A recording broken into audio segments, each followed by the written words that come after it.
Keith Thompson, welcome back to the podcast. Hey, Nick, it's great to be back. It's been a while since we've done this. It's been a very long time.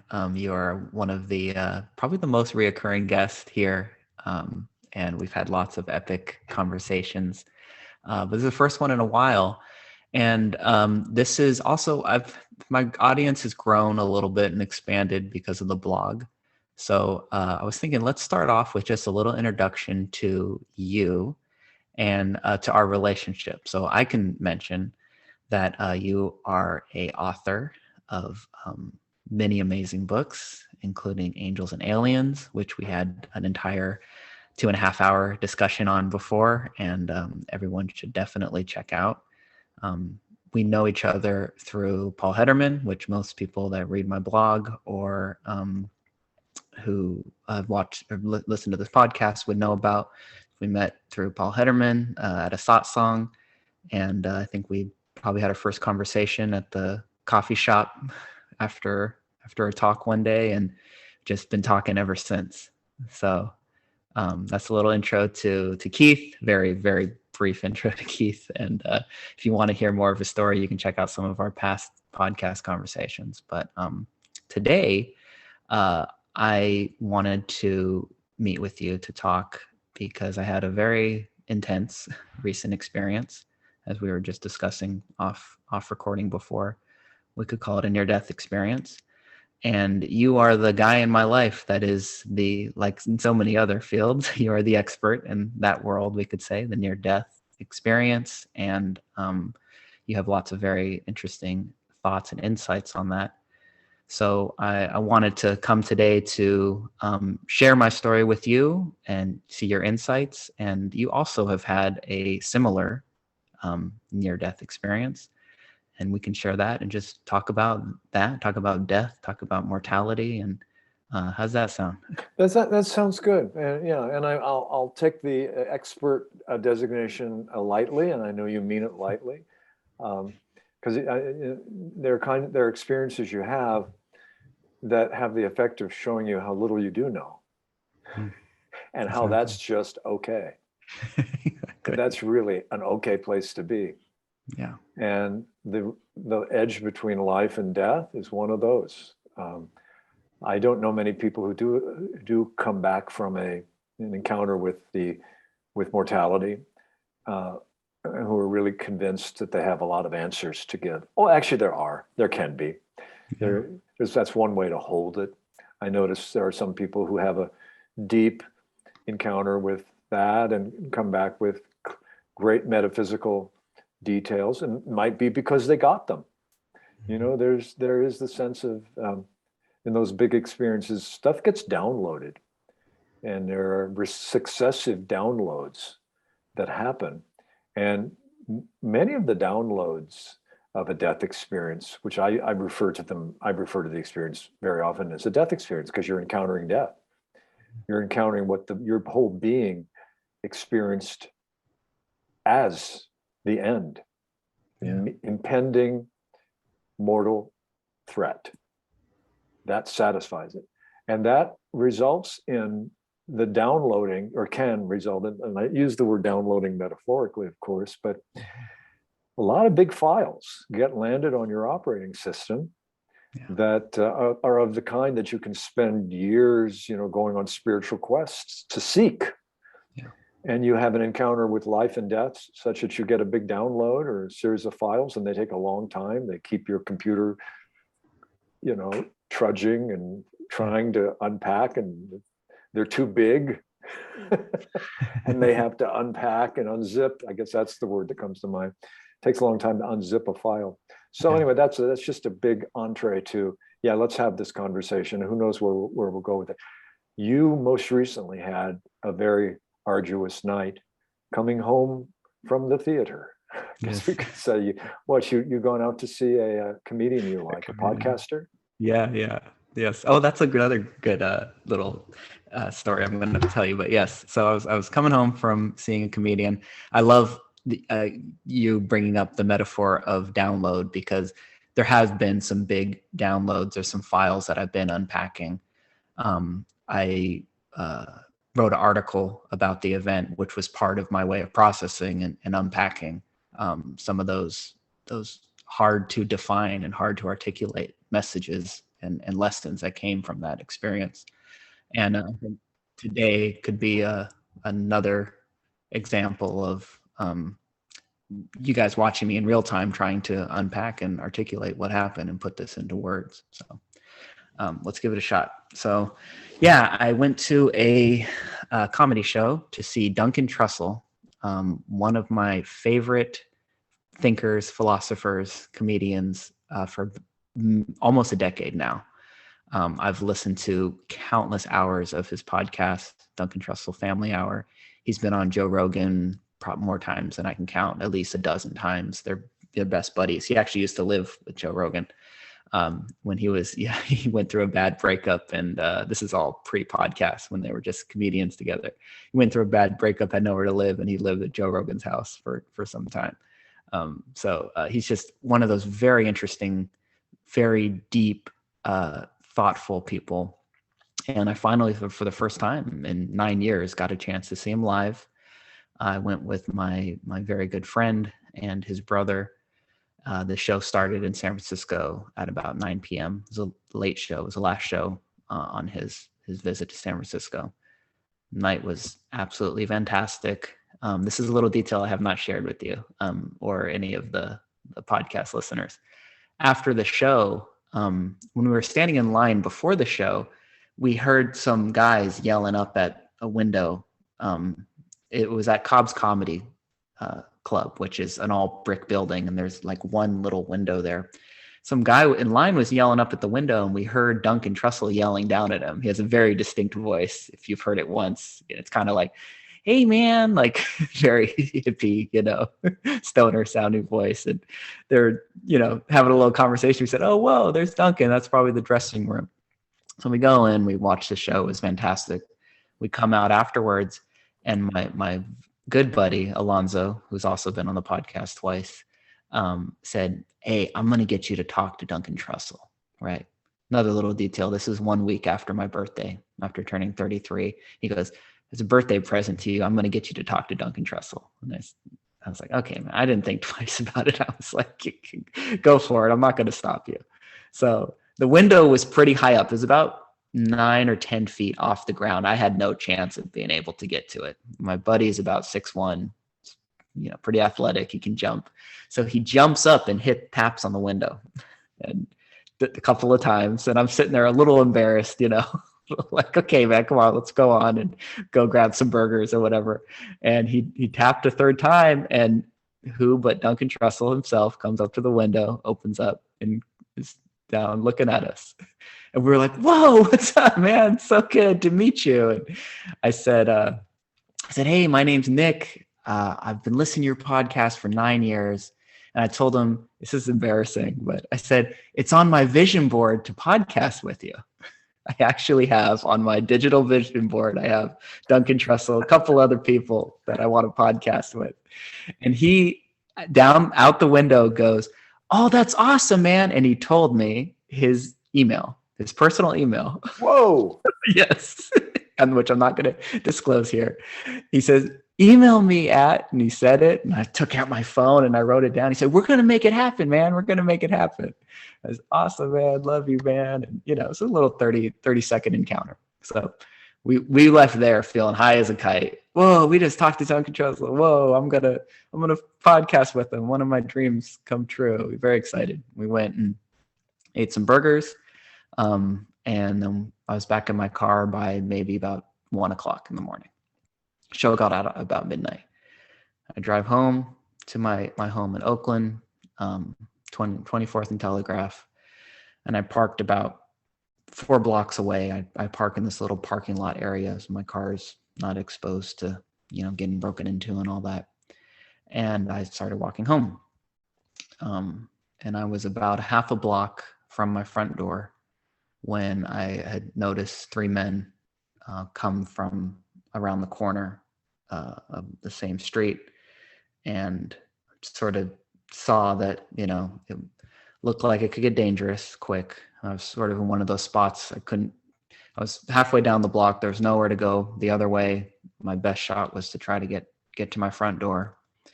And one of the men crossed the street, popped out from around a car, opened up his jacket and pulled a gun out, stuck it in my face. And he said, "Give me all your shit, empty your pockets." And that was the first time I ever had a gun pointed at my face. It was very, it's hard to put into words, but I just remember thinking, okay, give them everything you have. Obviously, nothing you have is worth more than your life. So I reached into my pockets, and then one of the other three men had snuck around. I was so focused on the guy with the gun in front of me, I didn't even notice. And he grabbed my arms as my hands were down in my pockets and sort of bear hugged me and picked me up off the ground. So I'm a little guy. I'm about 5'9". Yeah, I'm sure he was probably well over 6 feet. Very big, very strong. Squeezed me. I had no hope, but maybe to kick my legs, you know. And the guy with the gun, I was holding the gun, took his other hand and reached into my pockets, grabbed my phone, my wallet, my keys, and noticed that I had a car key, a Honda car key. And he said, "Where's your car?" And took the handle of the gun, the butt of the gun, and hit me on my cheek. And the first hit, I didn't see it coming, obviously. I mean, who would? And it was pretty disorienting. My glasses flew off. And I all of a sudden, the seriousness of this sort of, you know, as we had sort of talked about ahead of time, it's one thing to have a gun pointed at you, you empty your pockets, you walk away scot-free. But in that moment, it was starting to become clear to me, these guys don't really care about my well-being at all. They're willing to hit me with a gun. They're willing to beat me up. This is serious. I might not make it out of this. And I, with what little, you know, composure I still had, I said, "My car's about 4 blocks away from here, and it's locked away. You're not going to be able to get it." And right away hit me with the barrel or the handle of the gun again on the other side of my cheek. And it's a little morbid or whatever, but I joke that it almost felt like getting crucified because I couldn't even bring my hands up to cover my face because they were being held down. It could be said that you turned the other cheek. But I won't say that. No one would ever dare say that in a moment like this. It would be completely inappropriate. So I won't say it, and it won't even be. I'm gonna say that I got crucified and I turned the other cheek. Fuck it already happened. I'm gonna claim that. Next time I want to turn the cheek before the crucifixion because that's the proper sequence. That was very good, Keith. Very good. It's like the old story about the guy who was tarred and feathered and ridden out of town on a rail. Yeah. And he was later asked, "How did you feel about that? What do you think?" He said, "Well, if it weren't for the honor of it, I would have just as soon passed it up."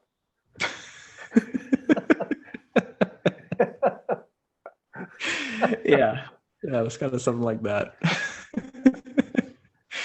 So okay, so all right, I'm getting bear hugged, ate 2 handles of the gun on either cheek, and he again pointed the barrel right in my face, being aggressive, obviously trying to scare me into bringing him to my car, which I wasn't against. I just, you know, I was trying to explain to them the situation.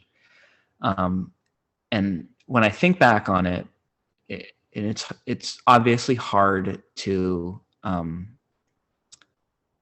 remember something that intense, and, you know, your memory gets, you know, twisted by right. Time and all that, and the retelling and all that. But that was the moment where I remember feeling how close to death I really was, because I seen the desperateness in this man. I seen the lack of concern. Obviously, he's beating the shit out of me. He wants to get this car, and he might kill me in the pursuit of wanting to get this car, or just out of frustration, you know, out of anger. And I'm looking down the barrel of the gun, and I remember thinking, oh yeah, this could be it. And as I wrote in my article, the thing that was at the front of my mind was like this feeling of sadness and sort of like what a shame it was that my daughters weren't going to have a dad. Like, man, it's going to end like this, you know, for what, you know, just walking home at 2 a.m, just for a car, for a wallet, for a phone. My daughters are going to grow up without a dad. And I remember feeling really sad about that, really, you know, hurt. And I sort of got my wits about me, and I said, my car is 4 blocks from here. Are you going to carry me for 4 blocks? Which I got a little bit of pride for even being able to have a little bit of attitude. Right. Snarkiness. Right. A little bit of spunk. Yeah. Like, hey, this guy's got some energy. He's got something going here. You want to join our group? I said, call him Vinny. What's your name, Vinny? Are you going to carry me 4 blocks? And he hit me 2 more times. Actually, hit me. And then I said, you can keep hitting me. I'm trying to tell you my car's 4 blocks away. And I'm bleeding out my nose. I'm, you know, it's very swollen. He hit me again. And during those last 2 hits, it was, again, that was when I go back in time, when everything sort of slowed down, where I had sort of gone through it's a shame that my daughters are going to grow up without a dad. And then I also had this sense, this feeling of, you know, and I've talked with you about this. I've talked on this podcast, actually, my last one with Richard Lang, I talked about mortality, and that I think about death every day. And it's not from a place of anxiety. It's from a place of prioritizing my time and my attention and how I live this life. You know, I talk about the deathbed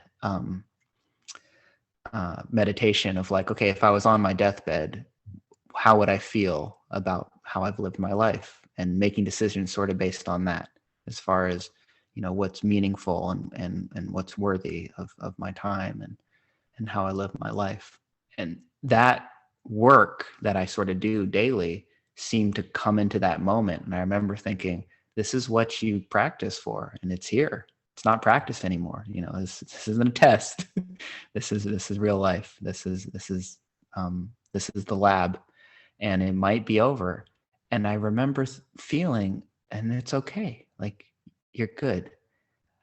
And when I look back on it, I didn't beg for my life, and I felt fear. There was fear there, but it was like the peace at a certain point sort of enveloped it, of just like, yeah, there's fear, and this might be it, and it's really actually okay.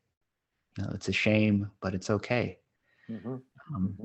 Which is such a blessing. That moment, you know, as objectively from the outside, as tragic as the moment seems, that was a great gift that I walked away. And who knows, maybe the next time I face death, maybe that won't be there, you know, but this time it very undoubtedly was.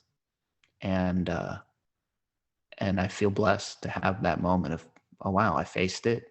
I looked death in the eye, and I felt okay. I felt content. It was really, really cool. So I had taken 4 shots by this point, and they were getting very frustrated. And I saw sort of the lights, red lights of a police car, and I heard one of the guys say, "Oh shit." I think there was 3 of them, so I think one was holding me, one had the gun. I don't know, but I assumed the third was sort of on the lookout, sort of a watch. I heard somebody say, "Oh shit, cops." And the guy was holding me, threw me against a chain link fence. I bounced off the fence and hit the concrete. Scraped myself up pretty bad on that fall. I looked down and I saw blood dripping down onto the sidewalk. And I heard them run off. I didn't even know which direction they ran. And I just sort of, you know, took a moment, and I looked up, and I again had this sense of like relief of, oh my God, I'm still here. And I know you'll get this, and I know some of my more non-dual listeners will get this. The lights are still on. I remember thinking that. I was prepared for the lights to go out, for the TV to shut off, and I was sort of like, okay, it's coming, and it didn't come. The lights were still on, and I very vividly felt so alive in that moment of like, yeah, the contrast of facing the possibility of the lights going out, and they didn't go out. The lights were on. I was there. And I remember feeling great gratitude at that moment. And then I sort of was disoriented, and my glasses had fallen off. Thank God they didn't break. I went and even found them on the ground. That was a little miracle. Put them on. And then pretty quick reality hit of like, okay, I'm out here in the streets of Oakland at 2 a.m. I'm beat up. I don't have keys to get into my apartment. I don't have keys to start my car. I don't have a phone to call anybody. I don't have a wallet. I have no identification. I need to, survival kicked in hard, within a few seconds. And I was on a street that sort of dead end to a parallel street up here ahead of me, about 50 feet or so. And I seen a cop car go past right in front of me. And I just sprinted. This is another detail we talked about earlier. During the whole ordeal, one of my shoes had fallen off. And even after seeing the cop car and him throwing me to the ground, someone picked up one of my shoes and threw it over into the parking lot that was fenced off, so I couldn't get to it. So I'm sprinting after the cop car with one shoe and desperately thinking I need to get their attention, because if they take off, I'm out here alone, And luckily, I got to the side of the car. I waved them down. They came out and, took a police report. They called an ambulance. Paramedics came. They checked me out. He said, it doesn't look like my nose is broken, but I shouldn't touch it anyway. Commented that I must have pretty strong nose genes, because it seemed to take a pretty good beating when my nose didn't break. So I can't say that I have a strong chin, but I have a strong nose at least. And so they cleaned me up a little bit. I ended up getting a ride over to my buddy's house. This is all in the article I wrote, and knocked on his window. He let me in, very fortunately, or else I would have been sleeping out on the street that night. He let me in, my savior, Willie, who's also been on the podcast. And I cleaned myself up in the kitchen. He looked like he's seen a ghost when he opened the door for me. He saw me, and I gave him a hug. I went and cleaned myself up, grabbed an ice pack, put it on my head.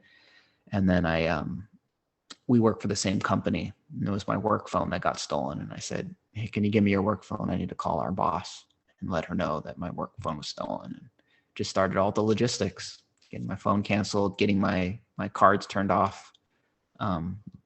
They had about 2 hours to use my cards, and they didn't. It's funny. They finally tried at McDonald's the next morning at 8 a.m. So they did? They did, yeah, but I had my card shut off by then. So, I joked, the whole thing cost me $300 because I had to get my car rekeyed. That was the most expensive part. And they didn't even get a breakfast burrito out of it. No, exactly. I got away with a lot more. They didn't get much. I got nothing really in the whole ordeal. I forgot another very important piece. When after the beating, I stood up and I reached into my pockets to see if I had still had anything, because they reached in and grabbed, so maybe they missed something, right? And I reached in and they were empty, but for this coin, I put this in the article too. This will be for the people that watch us on YouTube. Memento Mori coin here, and it says, "You could leave life right now." Here on the back. So this coin that I keep in my pocket happened to be the one thing they didn't take. Memento Mori is Latin for? It was Latin for remember that you will die. Yeah. And I looked at that. This was even before I chased the cop car down. I looked at that, and I kind of even laughed to myself a little bit, the irony of yeah, no shit. Remember that you could die. I went through that whole thing, and the one thing that was left in my pocket was that coin, which I still have. And one more detail, I did end up getting my shoe back. One of the security guards grabbed it, had blood all over it. He said we were wondering, we were thinking we were going to throw it away, but we kept it just in case. And I know the security guard. And It's funny. I was going to ask you, I thought that was going to come from left field. And what about the shoe? I got the shoe back and I cleaned it. I cleaned the blood off, and I'm still wearing them actually. So. Wow. Well, yeah. one thing just came to mind as you were telling me, you were at one moment looking at dying. I mean, you were aware. When I said looking at dying, you were aware, metacognitively aware, as they say, not just aware, but aware that you were aware. Yes. That this could be it. And in that moment, I was just struck by, you looked at death, and death was an object. Suddenly it was something in your field. And as you know from the non-dual teachings, anything you can be aware of, that's not who you are. You're not at the effect of it in the same way. Beautiful. So in one moment you're looking at death, it could have died, and you were already through it. Mm-hmm. So in a certain sense, the awareness of being alive pre-existed the whole event. You're having a great evening. More than being alive, you were having a fantastic evening. Yeah. You were aware of being aware, like, wow, life is great. And then you had a moment when you reflected on it could be all over. And that thought that it could be all over was just something that you became aware of, and it wasn't you. You were the one before this happened, during it happening, and when it was all done. And you looked at death and saw that it was just this idea that you have about what the end is. Yeah. So it's not to put it in any box. No, it's a fantastic insight. That you looked at death as something from the place that was never threatened by anything. Exactly. Yeah. It reminds me of that what's the first line of the Course in Miracles? You've quoted it before. Yeah. That which can be it's a 2-line. Yeah. Nothing real can be threatened. Yeah. And nothing is unreal. Yeah. I think the second part. Nothing unreal exists. Nothing unreal exists. Nothing unreal can be Nothing real can be threatened. Nothing real can be threatened. And nothing unreal exists. Okay, it has such depth to it that it's kind of hard to call it every now and then. Yeah. Nothing that is real can be threatened, and nothing unreal exists. Yeah. It's a great thing to have on a coin. Yeah, exactly. But it's in moments like this, it comes home. Yeah. No, it really does. That's a beautiful insight. That's something I didn't quite connect to, just even in my retelling of it.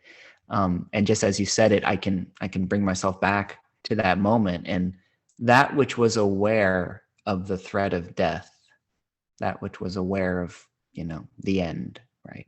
What the story I was telling of the end, or the lights going off, that was untouched.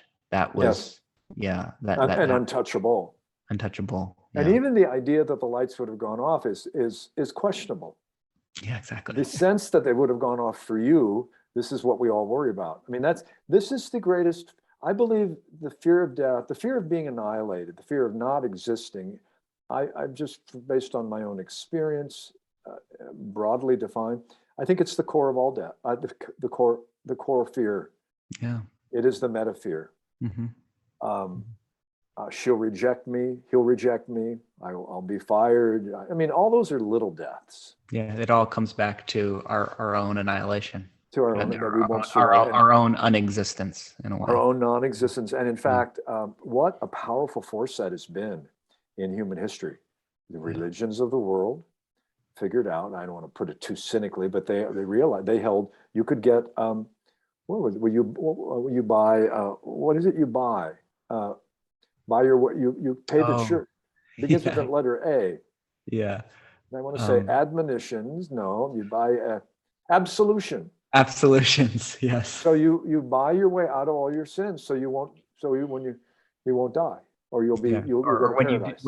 when you do die, you'll go to paradise instead of burn for eternity. So the threat of so the church figured out we are the intermediary. Mm-hmm. So go through us, and you'll get to the right place when it's all over. The deep teaching of all this is, I don't know which of the great mystics said this, but it's something like, if you die before you die, when you come to die, you will not die. Yeah. It's that essential teaching from Plato. Mm-hmm. Put death on your left shoulder. Let death be your teacher. Don Juan and Carlos Castaneda, let death be your teacher. It is you are stalking death. Death is stalking you. But come to terms with that, and practice dying. Philosophy is the practice of dying. Yep.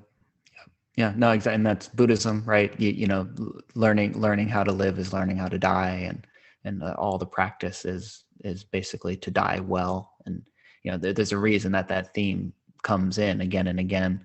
It made me think too of you know, you mentioned the if you die before you die, then when you die, you won't. You will not die. You will not die. That's I think the way that book. I can't think of the name of it, but it's on the Eleusinian Mysteries. The Eleusinian Mysteries. Eleusinian Mysteries. Yeah. That there's an idea that all these ancient, like Plato and Marcus Aurelius and all these great philosophers back in the day went and took some form of psychedelic. You know, there's a lot of evidence for this, but it's not anything absolute. That there's ergot in the bread, and that, you know, this is similar to LSD, or there may have taken something similar to psilocybin mushrooms, and that basically all these powerful leaders and very wise philosophers in the past did some sort of psychedelic shamanic trips, you know, whether it was induced by chemicals or maybe it was induced by, you know, breath work or all the any sort of other stuff, right? And the whole theme in that again is facing your death, facing your annihilation, right? And I think this is something we've talked about before. The fact that I've done heavy dose psychedelics in a way felt like that helped prepare me for that moment as well. I also, it's funny, it's something else I want to talk with you about. Just 2 weeks prior to that, I had done my first holotropic breathing breathwork journey, which is like a 2-hour thing. And that was as intense and as psychedelic as 5 grams of psilocybin. I really went some places with that. The guy who led it did a really good job too. And there was music and a lot of stuff involved and all that. And so, you know, that was very cathartic. I was in a room full of probably over 100 people laying on the floor on yoga mats, doing breath work with a blindfold on. And people were screaming and crying, and it was very cathartic, you know, and laughing and all that. I didn't quite have that cathartic of an experience, but I definitely went some places and looked at my life as an entirety, and, you know, the whole human experience and what we're here to do and all that.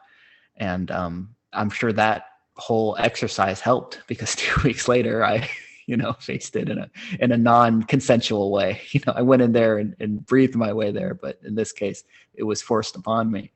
And I think it's a perfect thing to cite, that preliminary, the breath work and also psychedelics, because what's remarkable about psychedelics, we tend to assume that because we get lit up in a psychedelic trip, it's the most luminous, hyper real, hyper luminous thing that we can imagine. We would tend to assume the brain is in moving into overtime. Yeah. But in fact, it's actually all the, you know, the electromagnetic, all the measurements of the brain indicate that the brain is remarkably quiescent. Doing less work. Does less work. And in fact, what gets taken offline is the DMN, the default mode network, both in psychedelic trips and meditation, and I think holotropic breathwork. The significance of that is to say it's taken offline. The part of the brain that gets shut down is the part of the brain, the default mode network, that correlates with the sense of an executive function or the sense of me.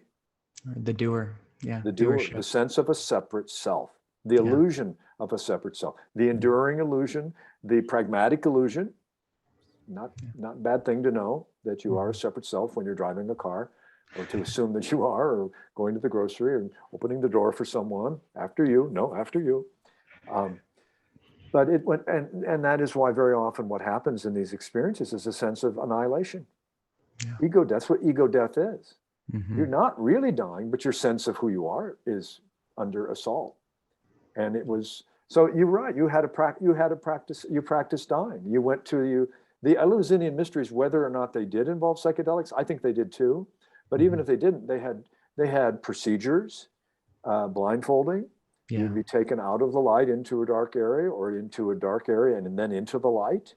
There were exercises meant to induce altered states of consciousness, and almost certainly ergo was part of that. Yeah. So you had an experience of a practice session. Yeah. Yeah. So anyway, I thank you for the insights and for being so gracious with your insights on this. I wanted to give you the opportunity, if you're willing, to share your death experience, because I just think it's apropos for exactly what we're talking about, and I'm sure it'll lead us I'd be to glad some to. And I more. remember when I first shared it with you, I'd known you for a long time, and part of the habit I'd gotten into. Well, I'll give you the summary. As you know the full story. It happened when I was in my 20s. I went with friends from California to Hawaii, Oahu. We had run the Honolulu Marathon. That's what we went there for. It was the day after finishing the marathon. Whether or not you're a distance runner or not, or completed a marathon, if you've had some kind of a rite of passage in your life, climbing a mountain, running a marathon, some sort of ordeal, finishing a 10K walk, depending on your condition, can be a real rite of passage. Well, we had all finished the marathon, and the next day we went to Sunset Beach, legendary North Oahu beach, where the National Surfing Championships are held at that time were, I think, every year. One of the things you notice when you arrive at Sunset Beach is there are signs posted widely, and they are permanent, painted metallic signs. They're not just signs for that day. And they say, don't go in, or be very careful. These are not body surfing, that kind of stuff. There's some kind of rhyme. Don't go in unless you can swim, or something like that. In any case, I mentioned the marathon because we were all feeling pretty heroic. We were in our 20s and we'd had a heroic experience. So Invincible. you see the signs that say don't go in, and you said that doesn't apply to me. Yeah. So long story short, I went in, we all went and did some preliminary body surfing. And I just I love body surfing, by the way. In warm water is one of my favorite things to do. Off Hawaii or Southern California, it doesn't get much better than that. Warm, salty water in which your body floats. So I got carried out further than I thought. And it was a combination of riptides taking me on. By the way, I'm a kid from Ohio, so I didn't grow up with the insights of how to deal with the beach. I can tell anybody now listening, if you're ever in trouble in riptides, which are going from the ocean out toward the beach, swim lateral. Swim to the side, because the riptide is not a continuous thing. It's always stuck with me since you told me that. It's a rivulet. And the more you're fighting against it, you're just in a corridor. Swim to the side of the corridor. Let it take you out, and then swim back in. So I was fighting not only the riptides, which are tide pool, pulling you down under, riptides, and then the big waves coming over, crashing, surf type, the things that surfers get on. Yeah. So I was caught between those momenta, and was getting exhausted. And I can, similar to the description you have of a moment of utter clarity, I remember turning around, and by the way, fighting, struggling. My friends on the beach trying, get in, Keith, get in. Remember turning and looking out toward the infinity, out toward the ocean, away from the beach, and seeing a crasher, a curling wave. It's like something out of mythology, like the Titanic, a Titanic wave, a Titanic mythic force, Moby Dick level, okay, crashing over me. And I said, I remember saying, again, metacognitively, knowing that I know, I'm going to die now. And it absolutely slammed me,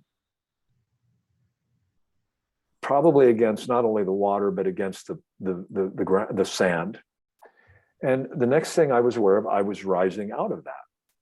But it wasn't normal rising. I was rising above the ocean. And I was, if you can imagine, when you look in some direction, you can see 360 degrees, which, we can't do in our bodies. We can do this, like this. There was a sense of the panoramic view, utter freedom, sense of peace, serenity.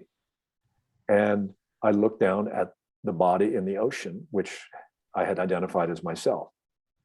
And it was being tossed by the waves. I looked off to the side at my friends, focusing on the body. When I say I look down, it's the only way I can put it. I look down. The sense of I had become everything. That sense of I was the panoramic 360. Yeah, and so non-located and everywhere at once, everywhere at once, and no place in particular. And I remember then in the next thought I said, so death isn't death. Dead isn't dead. That was what dead isn't dead. I said, I'm dead. And then I'm not dead. Dead isn't dead. I said, this is, and it was a sense of irony. It's pretty good. By the way, I was a kid at the time, 20s. I didn't have a child. I didn't have even a girlfriend at the time, I don't think. So I wasn't saying goodbye to anybody really. I actually had the thought in this sequence that there would be a funeral held, and there'd be a lot of gnashing of teeth over some scenario that they didn't need to worry about, because I was fine. And everything is fine, and you'll be fine, and there's no end to this. This was just coming through. Next thing I heard was when my friends on the beach, one in particular named Mary and Jim were a couple, and they were there together. And Mary and I were just buddies. Jim and I were buddies too, just a good platonic friendship with both of them. So Mary was on the beach and she was anguished. When I say, and I could hear her voice like talking at the pitch that I'm talking. She was saying to one of our friends who was also part of our party, she said, I told him not to go out there. I told him it was too rough. Why didn't he listen? And I was aware of hearing that. So I went to her. I don't know what that really meant, but I became next to her and I said, yeah, I'm fine. Everything's fine. Not only, she wasn't hearing me, I could hear her. And I realized that's the way it worked. Oh, I'm out here. I'm dead. I'm talking to Keith. The body was still getting. Keith, the body was out there. And I don't know if Keith had, so I'll never know. I don't care whether it was a clinical death, how long my heart did stop or didn't stop. There's a friend of mine who is a teacher in the Rudolf Steiner esoteric tradition. I once told this story. He said, Keith, you need to stop calling this your near-death experience. It was a death experience. You had existentially died for all intents and purposes. It was your death. So anyway, I've sort of let go of the near-death thing. It's a strange kind of hedge, the near-death thing. It's extreme. And also, so here's the funny thing, Nick, and I think I told you this. This was about 4 years earlier. A guy named Raymond Moody had written a book that would become famous called Life After Life, in which he introduced the near-death experience based on a compilation of these kinds of events that had been reported since classical antiquity. There are death experiences in mythology, in the great philosophers, but in our materialistic society, it's not possible, so it doesn't exist. Ever since then, by the way, I've had a great deal of interest in things that are not possible, but that still happen to exist. As you know, including my current writing. So officially impossible things that actually happen anyway. So I had never heard of the near-death experience. I wasn't having something that had been prepared, my mind had been prepared for. Oprah had not yet made this famous, or if she had, if popular culture had imbibed this, I was busy at 24, 25, too busy to living. To be you weren't primed. You weren't primed in the way that most people probably today would have been hearing about. Right. That's right. And therefore, what I later came to realize fit the sequence of a scenario I had no sense of, including going through a tunnel, sense of being surrounding me, luminous, brilliant light, coming to a place that felt like a celestial place. Another way I don't feel really primed. I grew up as a nominal Christian, Episcopalian, which is almost redundant, nominal, because it's not a real passionate. Episcopalianism is not evangelical. I think there might be some wing of it that is, but it's pretty cool, calm, and collected. Like Catholicism perched at the highest end of the Protestant tradition. That's one of the Episcopal faith. A lot of symbology, stained glass windows, incense, and chanting. But I had no sense of heaven. I didn't have any beliefs about heaven. The place I went to, a place, and the language falls short. I don't know where this was, except here, because everything is here. That was one of the conclusions that I came away with. And I saw relatives, friends in spirit bodies, luminous spirit bodies, babysitter, elder people who had predeceased me, with all sorts of mythological figures as well. I saw Roman soldiers. Strange. I mean, so it's a strange assembly of mythological figures, eagles, birds, animals, humans, my grandparents, and they were welcoming me. They were jubilantly welcoming me. And I had a sense of a line. We were approaching like a beautiful, I mean, I have to say, the hyper lucidity. You think of your most lucid state on LSD or a peak experience, watching the stars some night or a sunset, those moments when your senses just open up. Well, this was like that on drugs, so to speak, in spades. The luminosity, the experiential sense of existence and consciousness and bliss as being all one thing. Existence and awareness of existence and the bliss of the awareness of consciousness all at once.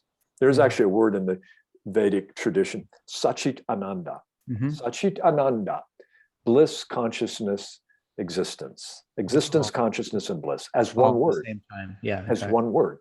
Yeah. They separate. Western tradition went a different way in terms of dividing everything up into neat categories that the mind would like, because the mind is the rational mind is the highest that the West acknowledges exists. It's real, but it's not the totality.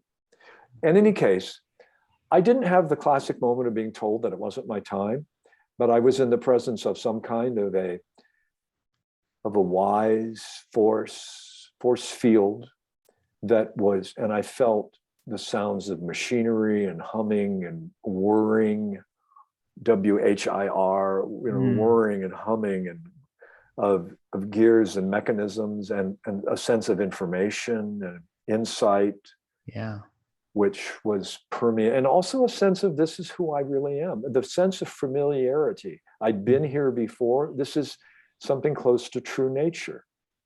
So I was at peace. And then I was also aware, I had a sense that there was something that my life was about, that being a body was about something. Yeah, it wasn't random. It wasn't a mistake. The idea that certain traditions, the Gnostic traditions, have that we're sent here as a punishment, no. It can seem like it. I think it's the way that the soul, whatever you want to call the soul, is consciousness as part of its adventure. Wow, what it would be like to take form. What would it be like to take form and experience the sense that things are limited? Wow. The human limited person wants to get beyond limitations into the infinite. Well, what if the infinite is going on an incredible adventure of discovery by being seemingly separate? That's always been what I'm putting my money on. Yeah. Awakening to the recognition that you're not separate, but also that in and out, and that's the familiarity I felt. So I came Next thing I knew, I'm seeing again. I'm back in the body. Consciousness had returned to the body. I was swimming. I was alive. I was aware that my friends were calling me in. I was approaching them. It's like the third act of a great movie. Yeah. There's always the third act. Was it Hemingway, not Hemingway, Fitzgerald, famously and snarkily said, there are no third acts in American lives. Oh, yes, there are. Yeah. Yes, there are. That wasn't in yours. He had a pretty tragic life, especially with alcohol. But that kind of European sensibility. There's no third act in American life. They don't finish. They don't. Certain nihilism to that. Yes, exactly. Well, there's always a third act. In this case, there was a third act. So I'm suddenly swimming in, all bruised, all beaten up. No serious injury. Pulled to the shore. I can still remember the sense, everyone gathering around, that I was now a medical problem. I had survived. I knew I had. And the first reality test I had about this was when one of my friends, a young guy named Moore, once I was sort of recovered, they had towels on me and I wasn't shivering. And it was post catastrophe treatment. Like you were going through, the police took you in and you put some ice on. This is what was going on now. And I remember him saying, kind of in the way that guys in a jocular way say, well, we pretty much thought we had lost you, that you'd eaten it. Yeah. And I said to him, I did. He just nodded. He said, I did. And I came back. He said, I know you did. You came back. And it was the first of many recognitions that what I was saying was absurd. Yeah, exactly. And I also didn't know to say I had a near-death experience, like they say in the books. You didn't have the framing, yeah. Didn't have the frame. And I have come to recognize that, whatever, you say you're grateful or I appreciate, I'm actually glad I didn't have it, because it set me off on a journey to understand what it had. But I will tell you, the major realization I had for quite a long time was, there's that line from the German poet Goethe, tell a wise man or else keep silent, for the mass man will mock it right away. Tell it to other people who know, or don't tell anybody. And tell it to those who know refers to all the mysteries. If you have a peak experience and you tell it to your family over Thanksgiving, you're just asking for trouble. Yeah. They're not asking for that story. They're not asking for the information about your life and experience. And you don't tell it to them, because the masses will mock it right away. So I learned to keep it quiet. I didn't talk about it, but it set me off on a spiritual search for answers. And I'll just sort of conclude this by saying I had the good fortune to meet Dr. Kenneth Ring, who is one of the chief psychologists of the near-death experience, who followed up the books of Raymond Moody with several books of his own. And he became kind of a mentor or a therapist. He helped me through this. He reminded me, he said, you have had, he gave me information about the near-death experience and introduced it as a kind of a mystical experience. He put it in the frame. It's an entry into the same territory as the great mystical journeys touch on. And it is. I mean, I was still trying to make sense of it. And there was a long post-traumatic, I wasn't in a PTSD in an overt or acute way, but I had issues. I mean, the body and mind are traumatized because their sense of dying is resisted, to say the least. There's a strong life instinct. It's built into the settings of the body. It's built into the settings. That's what it does. That's formatted for that. And then when you've been to here's the key. This is the next day. I've jumped over this, going back to the Hawaii. The next day, after I'd had food that night and had a decent night's sleep, and the next day I was I was Keith again. I said to Mary, let's go for a walk. Or maybe we went for a walk. And I said, I want to tell you something. And she said, okay, what? I said, do you remember when you were at the beach watching me? She goes, yeah. She, I think, kind of wondered why I would bring that up. How would I know that? And I said, I heard what you said. That Keith, why didn't he listen? I told him it was too rough. I gave it back. I just played it back. Mm-hmm. She's was a pretty white girl, but whatever color she had in her face as a white girl left. She got very white. Yeah. White as a ghost. White as a ghost. Yeah. And I looked at her and she looked at me, and we both knew that if what I was saying was true, then this game is set up the way we think it is. Yeah. And she goes, like, wow. And I go, yeah, I just wanted to say that. She says, well, I'm glad you did. And we stayed friends. And I actually was with her near the end of her life. She died from an illness much later. And I can share a story. I went to see her. She called me one time, and I knew that she'd had a relapse. It was involving her liver. And I said, how are you? She said, okay, I'm sick. I said, I hear you are. She said, I'm dying. I said, how's that going?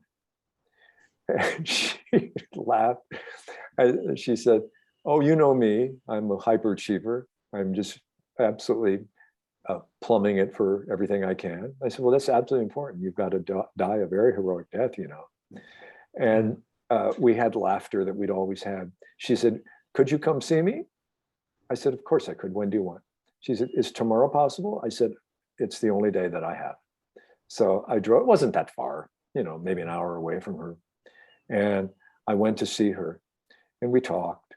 And I remember the flowers outside her house. Just, these memories just stand. And I had to stay a certain distance from her because of, I think, either infection or oxygen or something. But she said to me, so you really heard me that day at the beach? Wow. That's what she wanted to go back to. Yeah. I said, I did.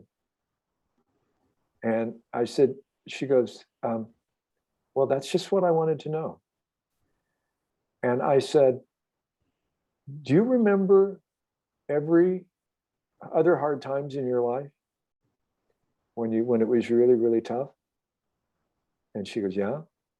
And I said, did you trust? You trusted that things would be okay. She said, yeah, I really did every time. I said, well, just do that again. And her eyes lit up and my eyes lit up, and I don't remember what else we said, but I essentially gave her some kind of assurance. I didn't teach her anything. I didn't give her any aphorism. Yeah, it was but you can trust. You can trust being. And did you always trust being? And that's one of the things I realized. I don't think there's ever an end. There's an end to, this incarnation will end, but consciousness that carries it all. Well, I will say this. I will just say this. I don't know with metaphysical certainty, and I don't need to know with metaphysical certainty. But I do know what left me that day was the fear of death. And I didn't know it until I began to be around death, until I realized my attitude had changed, until I sat with my mother at hospice. And there was a part of me that is not worried and is not worried. I don't know what form it takes. I actually know there's some pretty good clinical evidence a couple of psychologists have done. Ian Stevenson at the University of Virginia for reincarnation. People who were born and remember lives in Indian villages, and they remember wounds they had in their bodies in the former life that correspond to birthmarks in this life. There is some really weird stuff. But I'm also aware that I was visiting with people in my post-death experience that's in a context that seemed like heaven. Yeah. I don't have to reconcile those two. Yeah. They may be different stages. It may be that the immediate post-mortem situation is something where you can meet people. There's always one level where you encounter people in their spirit bodies, if you will. Yeah. And then there's also a sense in which maybe that continues, and then something else is reincarnated. I don't know. All I know is I've lost any fear of it. Meaning, I don't know how the demise of this body will happen. I don't know what pain there might be, but I'm not worried. I trust being. I've come to trust being. And that is something that I shared with my mom when she died, when she was dying, and I shared with my friend Mary. I'm not a teacher of that. I'm just a human being. But anyway, that's revisiting. Beautiful, beautiful story. Man, that felt like a spiritual experience just listening to that. I've quoted you on that before. I've come to trust being. I think that is the most powerful. We could call it like a suggestion. We'll say someone that is facing immortality, sickness, or whatever's going on, and it's impossible to have a formula for some way to put them at ease, because it's a completely subjective first-person experience going through facing your own annihilation, facing your own non-existence. But personally, and I've shared it with a few people, and everyone that sort of gets it. I've quoted you. I've come to trust being. And I now remember what I said to Mary. I said, "You remember other hard times in your life?" Yeah. She said, "Yes." "And you thought the worst?" "Yes." She goes, "Did being ever let you down?" That was the question. I didn't say, "Did you trust being?" I said, "Did being?" And by the way, she was spiritual already. Mm-hmm. She'd become a spiritual seeker, and so the language was not as awkward as you might think. Like, to trust being, she knew what I meant. She's sort of existential in her passage. So I said, "Did being ever let you down?" And she lit up. Yeah. She got the connection. Yes. There's no being. And that's why when, one of the topics in the philosophy of mind is does consciousness survive physical death?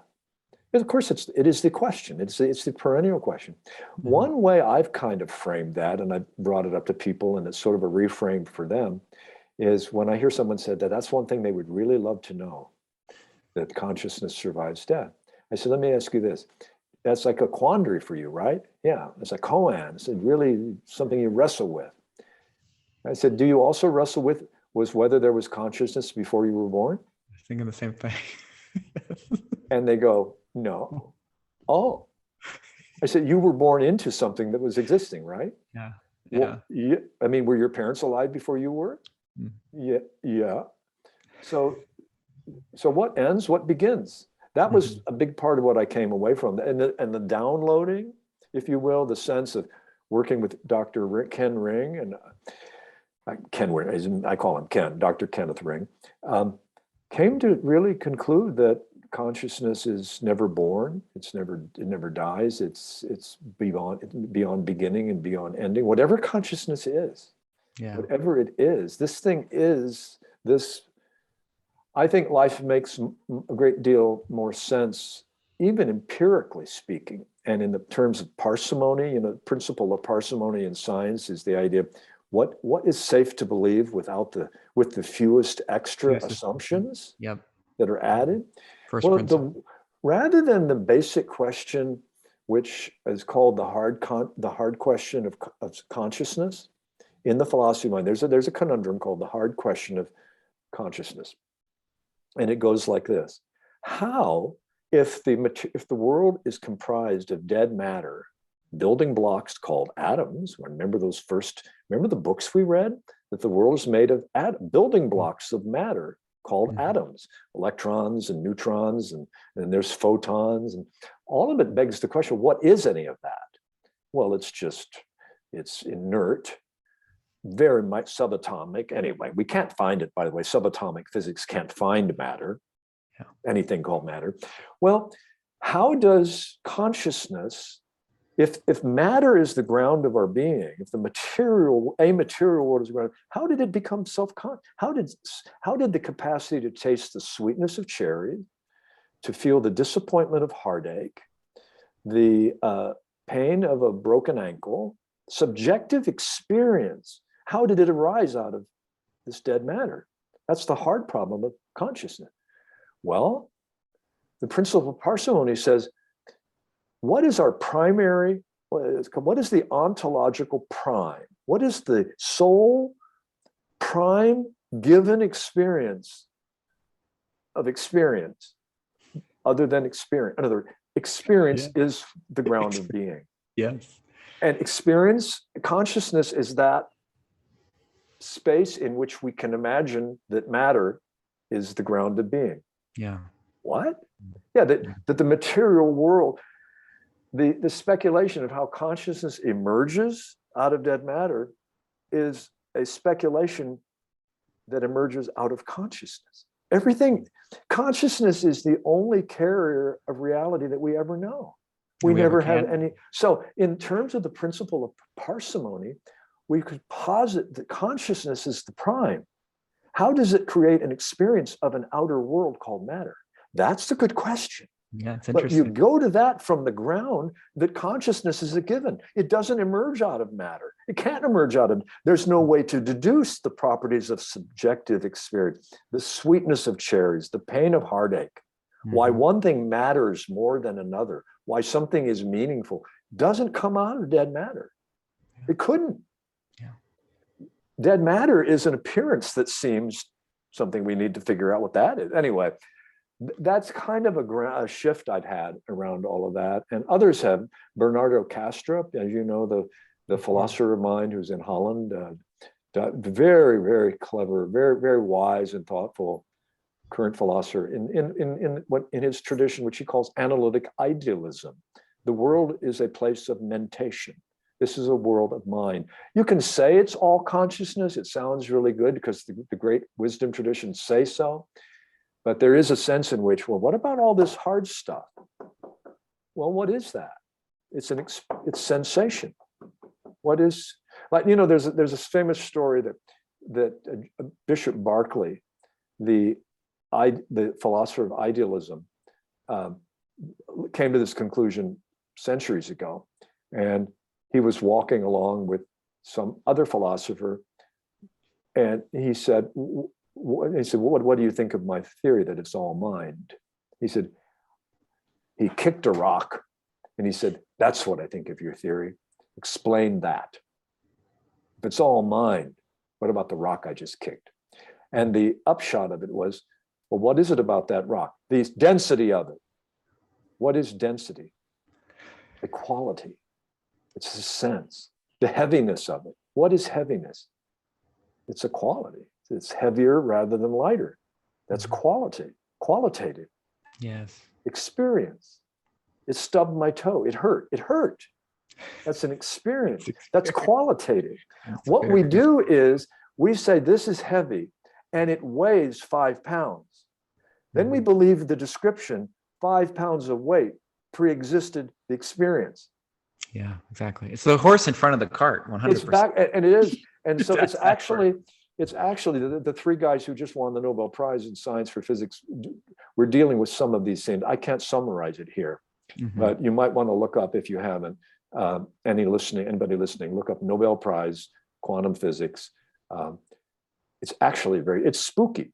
You know, they're basically, what they got it for was confirming that there are evidences of what Einstein worked very hard to keep at bay. He couldn't understand how we could have action at a distance.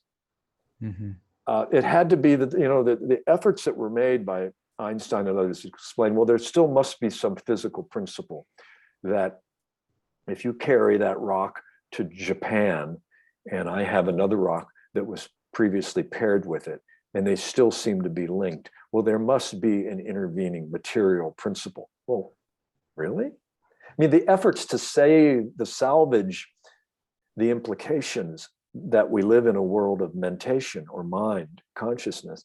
It doesn't mean that the sense of anything has to change. We still have all the empirical evidence of life, but it isn't dead matter that has to suddenly explain how did it become self-aware. That's no longer the issue. So it doesn't mean that you resolve it and you have pat answers, but there's a certain sense of living with the mystery of all of it that is much more exciting.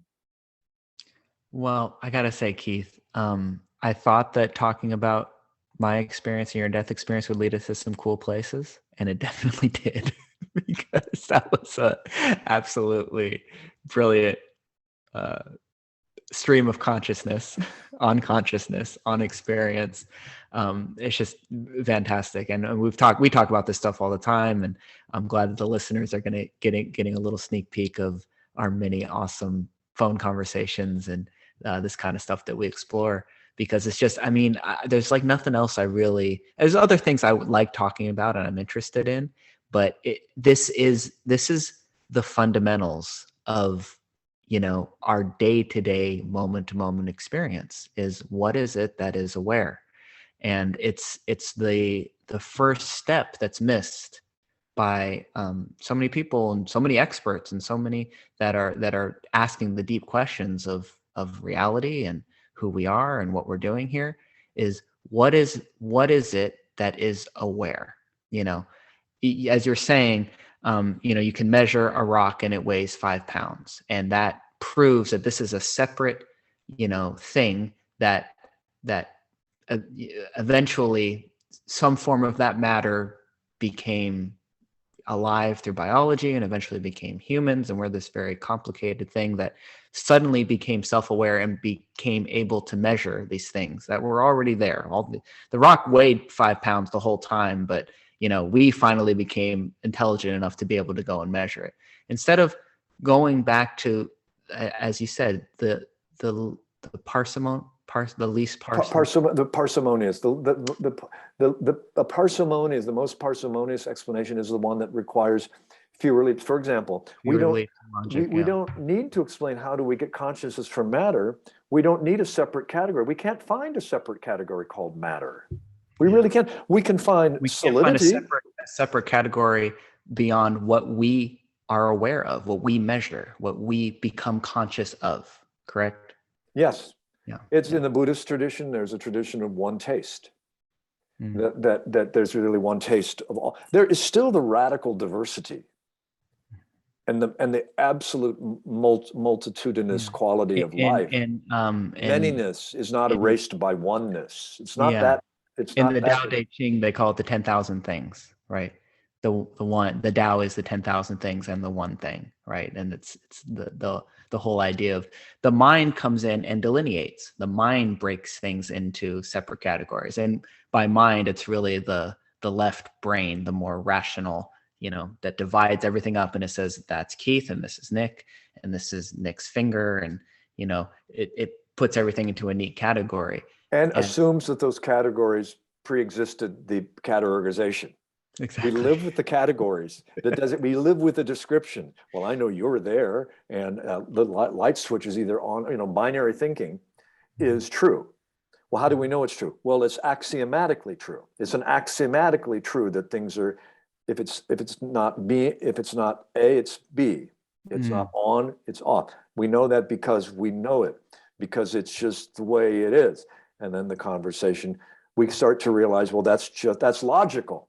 But binary logic is a particular kind of logic. Aristotelian categorization is a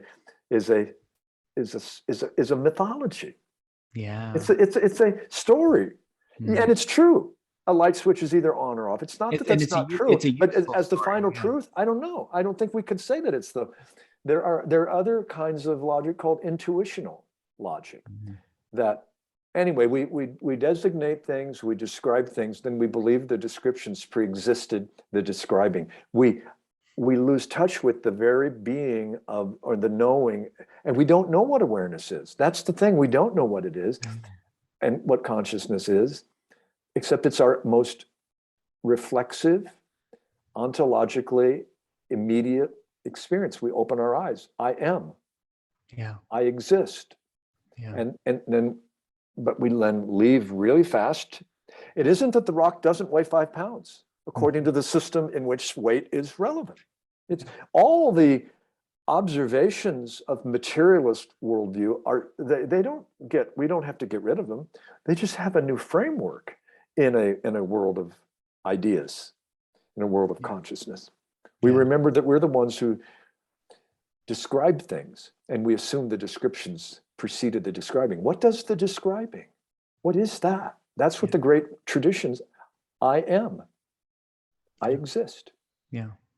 Yeah, exactly. I mean, as you're saying, the do you say the ontological ground, or like the ontological foundation is, we know that, again, the lights are on, that there is awareness, and That's the default. We start with that.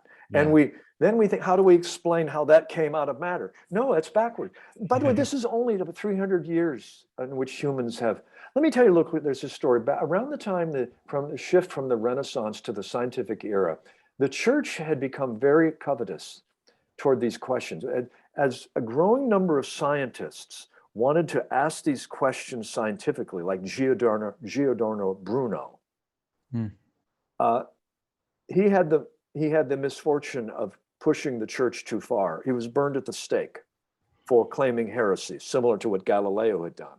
Galileo said, look through my telescope, church fathers, you'll see what I see about the proper relationship between the sun and the earth. They said, we're not going to look through that. If you keep saying that, you'll be in serious trouble like Bruno. So there's a great passage by. That's so good, Keith. Could you please repeat that for everybody? Because that hit me so hard the first time. The church leaders wouldn't look in the telescope. By the way, that's historically true. Deny it. They didn't look and go, no, there's nothing there. They refused to look inside the telescope. They refused to look through the telescope. He said, well, I'm not asking you to take it on faith, which is a great statement, because the church premises are faith premises. So he's basically saying, I'm not even asking you to take it on your church. I'm saying you can use this thing. Well, I don't know what the church actually claimed this telescope is. Was it the eye of the devil? It could have been this. No, we're not looking through it. And if you continue to say this, you'll be in house arrest. He continued to say it, and he did spend the rest of his life in house arrest. Something around 1966, the Vatican went back to that case and confessed error. Wow, and they did it they were doing a little bookkeeping. Oh, and as far as the Galileo incident, he was right. Thank you. We move on. Everything else we ask you to take on faith is still true. But so here's the point. Around that time, one of the philosophers of the Enlightenment, Denis Diderot, wrote a letter to one of his colleagues, fellow empirical rationalists, actually atheists. They were so turned off by the church's opposition to exploring the natural world, they made the decision you could only be an atheist. That's, in my view, not required. But the point is, Diderot said to one of his colleagues in a letter, the church says we are not to intervene in the inner life. We're not to pass judgment on spirit or mind. Well, we'll work with what we call the material world. And then Diderot said, a materialistic view of the world doesn't really work, but we'll take it as a cover so that we will not be burned at the stake like Giordano Bruno. Now, you unpack that statement. He said, we'll do our investigations of the material world. But even they were already men who realized that consciousness or mind or essence or spirit preceded everything else. They created a pragmatic, all right, we'll move over here. We'll work with matter. And the church says, oh, good, matter is not real. You guys can have matter. You can work with numbers and quantity and spin and mass and velocity, and you can go to town. Go to town. Newton, play with this stuff. Copernicus, the universe is all clockwork. Yeah, do that. But the church got the inner life. The church got interiority. And the scientists were allowed to play with this realm of matter, which Diderot essentially admitted didn't exist. But they could work in they could work in a domain of reality as long as they didn't call it something that would compete with the church. Well, that is a great parable for the uneasy way the material universe came to be seen as separate from consciousness for pragmatic reasons. These were men who had seen Bruno get burned at the stake. They didn't want to have that. So they satisfied themselves by doing geology, chemistry, working with the dead stuff called matter, all the time aware that, we are conscious, but the church has claimed priority on consciousness. So I mean, this is factual, by the way. Yeah. Diderot wrote that letter saying, it's not a good model. Materialism, as we're defining it, isn't plausible, but it keeps us from being killed. We can do what we want to do. We do alchemy on the side. We'll keep doing stuff that the church thinks we'll do it in the name of. So this is why matter and mind have always had this coexisting, confused relationship in the Western tradition. Yeah. Now, here's the funny thing. The fun thing is that the church and the role of the church these days, as you know, is being played by science, in the sense that scientists are now, rationalistic science says to the field of parapsychology and paranormal studies, oh, that doesn't exist. That doesn't exist. Because consciousness, there can't be synchronicities. Mind and matter can't, oh, that's purely coincidence. So the UFO, as you know, I'm studying the UFO phenomenon. Yeah. I'm writing about the presence of the UFO as this strange bobber. I use it symbolically speaking. The UFO lurks as one of the last windows into, it's an anomaly. The UFO is an anomaly. Paranormal experiences are anomalies. What is an anomaly? They're not intrinsically anomalous. They're anomalies to the materialist worldview. Yeah, they don't fit. That's what makes them anomalies.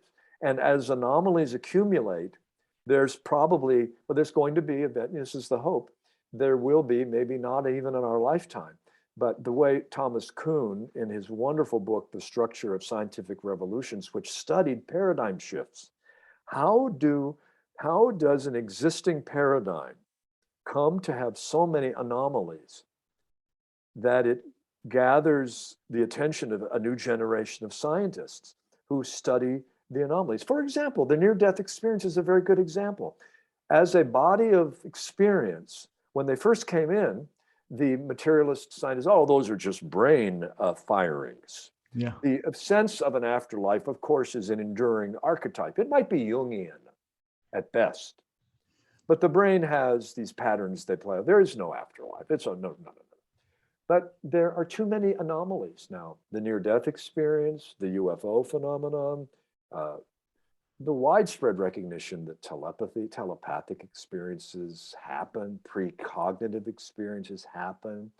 Mm-hmm. And we learn to say, well, that was just a coincidence. We kind of learned to, because we're trained in an assumption that assumes separation and division. Okay. But hopefully, with enough anomalies from enough direction, a new worldview will begin to sort of, I guess what I'm saying is, 50 to 100 years from now, the new books of science will be written, and somehow paranormal stuff will be part of reality. And there won't even be a chapter on how it was fought. That will be maintained by someone will write a book about that. But actually, as someone has said, when the UFOs are finally, by the way, as UFOs, I don't know what they are. They're not necessarily extraterrestrial spacecraft. There's an anomaly of mind and matter and light that interacts with witnesses, that turns off cars, that seems to take human beings inside dome-like structures, appear experientially so, okay? Mm-hmm. Yeah. Maybe these are alternative dimensions of reality. I don't know, but the point is, phenomenologically, there's something going on that can't be explained in the current scientific parameters. That's the key. And when it's eventually acknowledged to be a part of nature, the debunkers will actually claim credit. They will actually be there first at the science conferences to say, well, we were saying all along that we were open to the possibility that, no, you weren't. We have you on tape ridiculing the witnesses. Oh, no. Pay no attention. Pay no attention. We discovered UFOs. We've been saying all along that paranormal phenomena are real. That's always the way it is. The ones who write the story claim to have discovered the anomalies. But in any case, knowledge does advance. One more story along the same lines. Around the 1700s, there were villagers reporting throughout the United States that rocks were falling from the sky. The learned men of the time in the academy said, no, they aren't. That isn't happening. So they would bring the learned men from the academy into the fields and point out these rocks, which had signs of burn burn marks. The first hypothesis of the learned men of the academy, the rationalists, was, oh, these are rocks that have had lightning. Lightning has hit these rocks, and these poor villagers thought the rocks came from the sky. Yes, these are rocks, and there are burn marks. Well, the burn marks was that they were actually called meteors, meteorites. Yeah, but that didn't fit into So they were coming. There were rocks coming from the sky and landing in the field with burn marks. So one minute they couldn't be happening, and they weren't happening. The next minute they were, and the men of science got credit. They discovered meteorites, just like Columbus discovered America. Well, tell that to the people who were living here. You didn't discover shit. We were already living here, and it's not ours anymore. Yes. Thank you. Yeah. Yeah. So that's a lot of territory, but that's a lot of really awesome territory. Actually, you did mention one thing, which I one of my favorite metaphors of yours, if we could revisit. You mentioned UFOs as the bobber on the surface. Could you go into that? I'll play with that a bit. It's a metaphor I like, because it's like, imagine just think of a fishing situation. A fish going. By the way, a fish is the last. The Chinese aphorism that fish is the last to know that it lives in water. Of course. Because it's the only medium it knows. It doesn't know of water or non-water. And there's no speculation about it. This is just where we live. It's like in the wonderful novel by Richard Bach, Jonathan Livingston Seagull. Jonathan was the one bird that wanted to fly for the fun of it. Yeah. He loved doing all his massive maneuvers, and the other members of the flock were scandalized by it. We live to catch fish. Yeah. That's all we live for. Oh, okay. So with that in mind, one day a fish is swimming and notices this luminous thing on the, doesn't quite know it's on the surface, but it's a bobber. And there's also a line with a hook. But in any case, there's a bobber. And the bobber is there on the surface, and the fish sees it, goes back and tells the other fish, I saw this thing, and it's on the surface of on the edge. You've been to the edge, and you've seen something. You stay home. You imagine too much. Yeah. Well, long story short, the fish come to learn that there is a surface, and the bobber is on the surface between the water and a whole other atmospheric element called oxygen, called the air, called dry land. So metaphorically, I use the image of the UFO we see them in the sky. They appear to be oval. Jacques Vallée, the great French UFO researcher, said, what if we would see these as windows rather than as objects? Yeah. Wow, there's another metaphoric shift. The UFO is a window, the window to another or larger reality. A bobber is the line of demarcation. It's the object between one realm and another, water and air. So the UFO, in a sense, is like a bobber for us. We see it moving through the sky. We tell stories about it. The debunkers say, no, that was a misidentification of the moon, or that was the Starlink satellites, or those were just flares. And sometimes they are just flares. Mm-hmm. Sometimes they are satellites. It's both. It doesn't mean the mundane explanations are never true, but there's like maybe 10% that some other that hide. The 10% of real hide in the belief that they can't be real.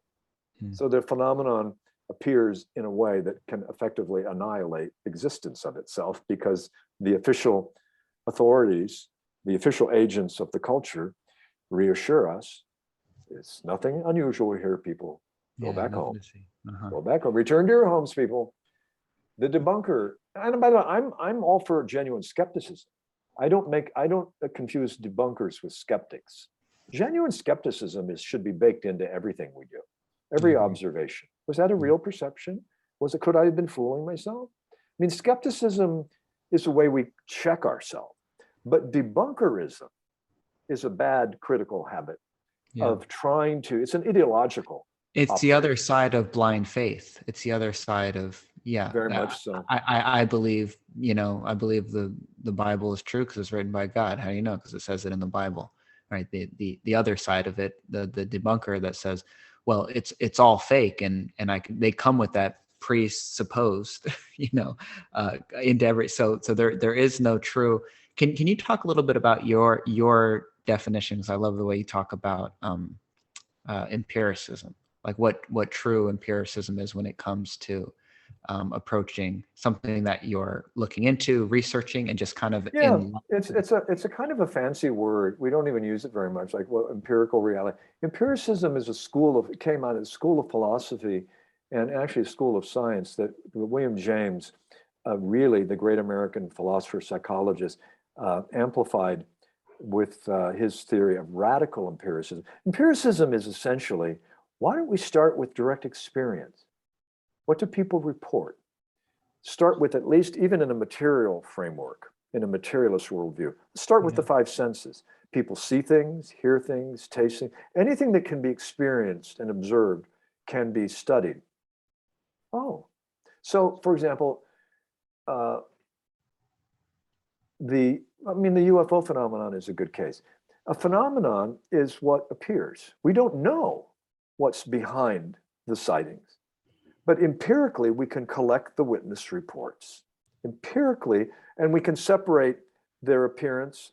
Empirically means we take at face value for the sake of this part of it alone. We say, yes, these are a body of reports. We don't say in advance it can't be true or that it must be true. Empiricism says we simply collect. Now, radical empiricism is when you extend that to all kinds of experience, and including psychological, psychic experiences. For example, you can take an empirical approach to the idea of psychic phenomena. You can't hold a psychic phenomenon. You can't hold a psychic experience the way you can hold something in the sensory empirical world. There's sensory empiricism and there's extrasensory. Let me give you an example of an empirical psychic experience. You have a friend you haven't seen for 20 years. You haven't thought of the person very often. The phone rings. As you walk to the phone, you get a very sharp hit of this person. Yeah. Wonder whatever happened to Betty. You look at the caller ID, you don't know the number, but you notice the area code. You pick it up.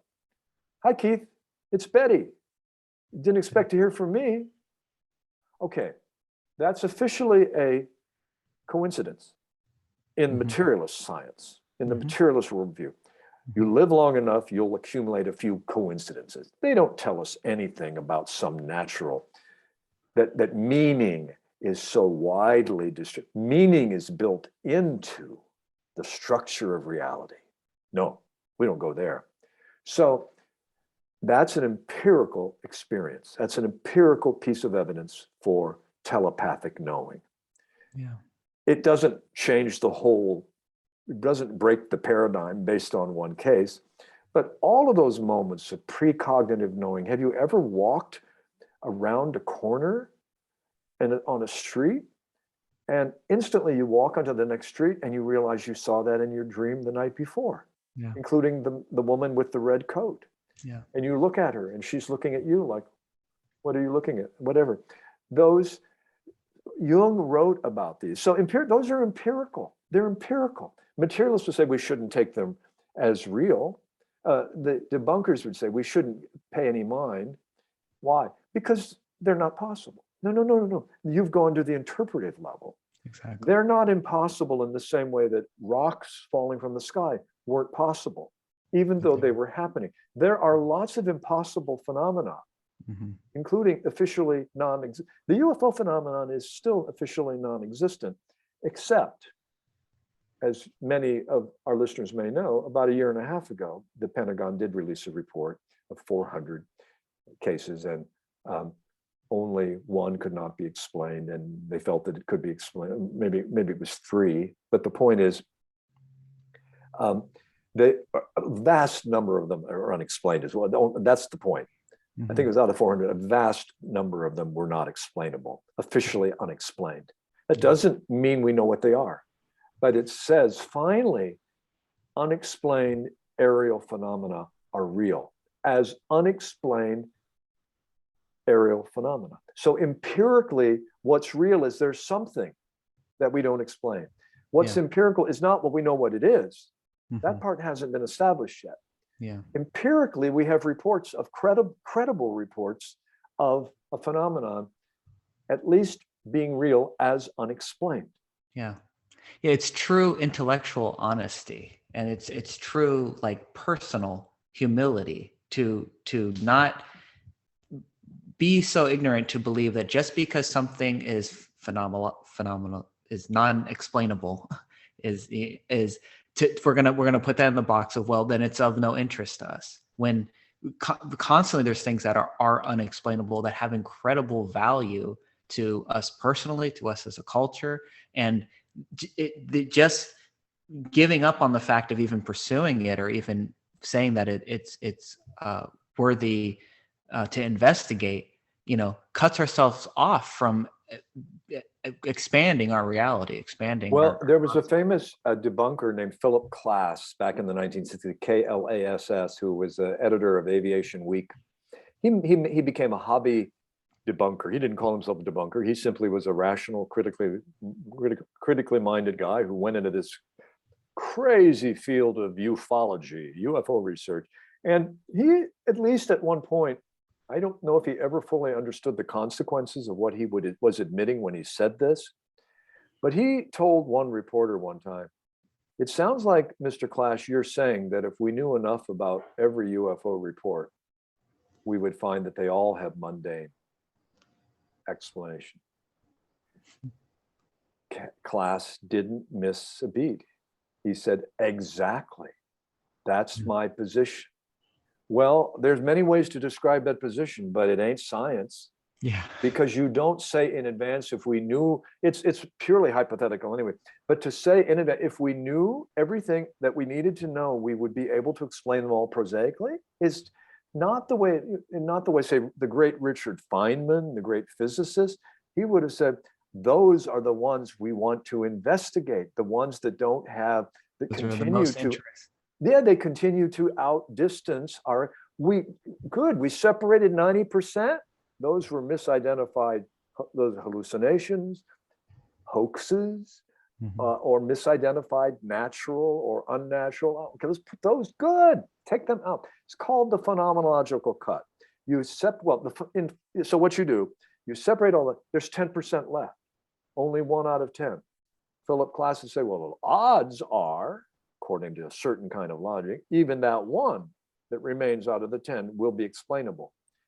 Again, whatever that is, it ain't science, because it's just not how science works. They said, let's see what if there are features or traits of a phenomenon that aren't reducible to the known categories. That is what Richard Feynman and many others that's what drives the true seeker into science. Yes. Richard Feynman called it the kick of discovery. What is it that keeps you going, Dr. Feynman?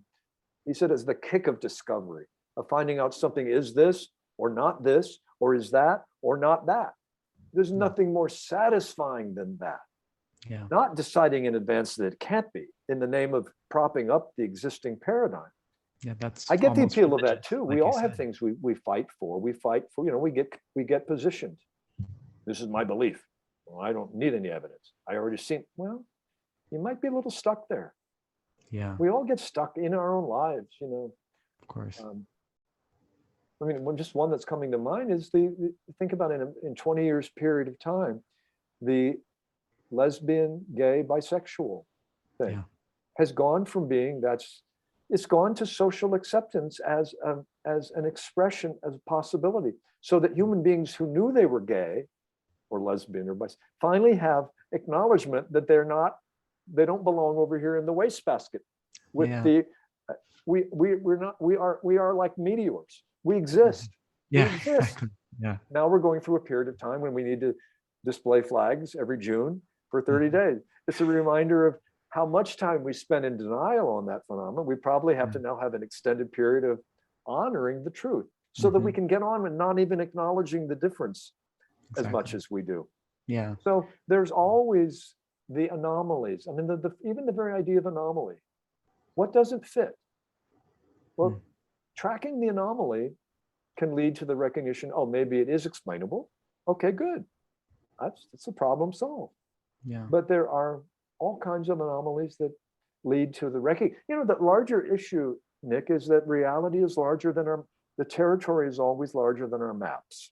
Yes. So we find the map of meteors there wasn't on the map, but it was part of the territory. It was happening. And the poor people observing it happened to be the bumpkins out in the field who didn't have education. It was easy to assume, oh, the bumpkins have been seeing more flying rocks. And even Thomas Jefferson was among the debunkers. He said, oh yes, the poor benighted villagers. Well, now meteors are not only part of the territory, they're part of the map. Yeah. So, and what a world to live in, to believe that the map completely encompasses the territory, to really believe that we got reality figured out, that there's a little bit here and there, we're going to find the Higgs boson, whatever the next one is there, but we got a everything. Like, what a dead, like, unwondrous, unchildlike world to live in. Like, I love the idea of, we have a piece, mapped out, but the territory is so large you couldn't even fit it into your imagination if you tried to. And we live in a world where we are trying to expand the map. And sometimes it's a little bit more poetry than science. Sometimes it's a little bit more science. And that's what we're here to do. We're not here to believe it's dead, to say that we have the answers, and everything that fits outside of our answer is just, oh, that's just a mistake. That's all noise and no signal. Yeah. Well, and that's why I hear every now and then some people in our line of thinking, agreeing with us, they say, yes, science is reductionistic. And I go, no, it isn't science that's the problem.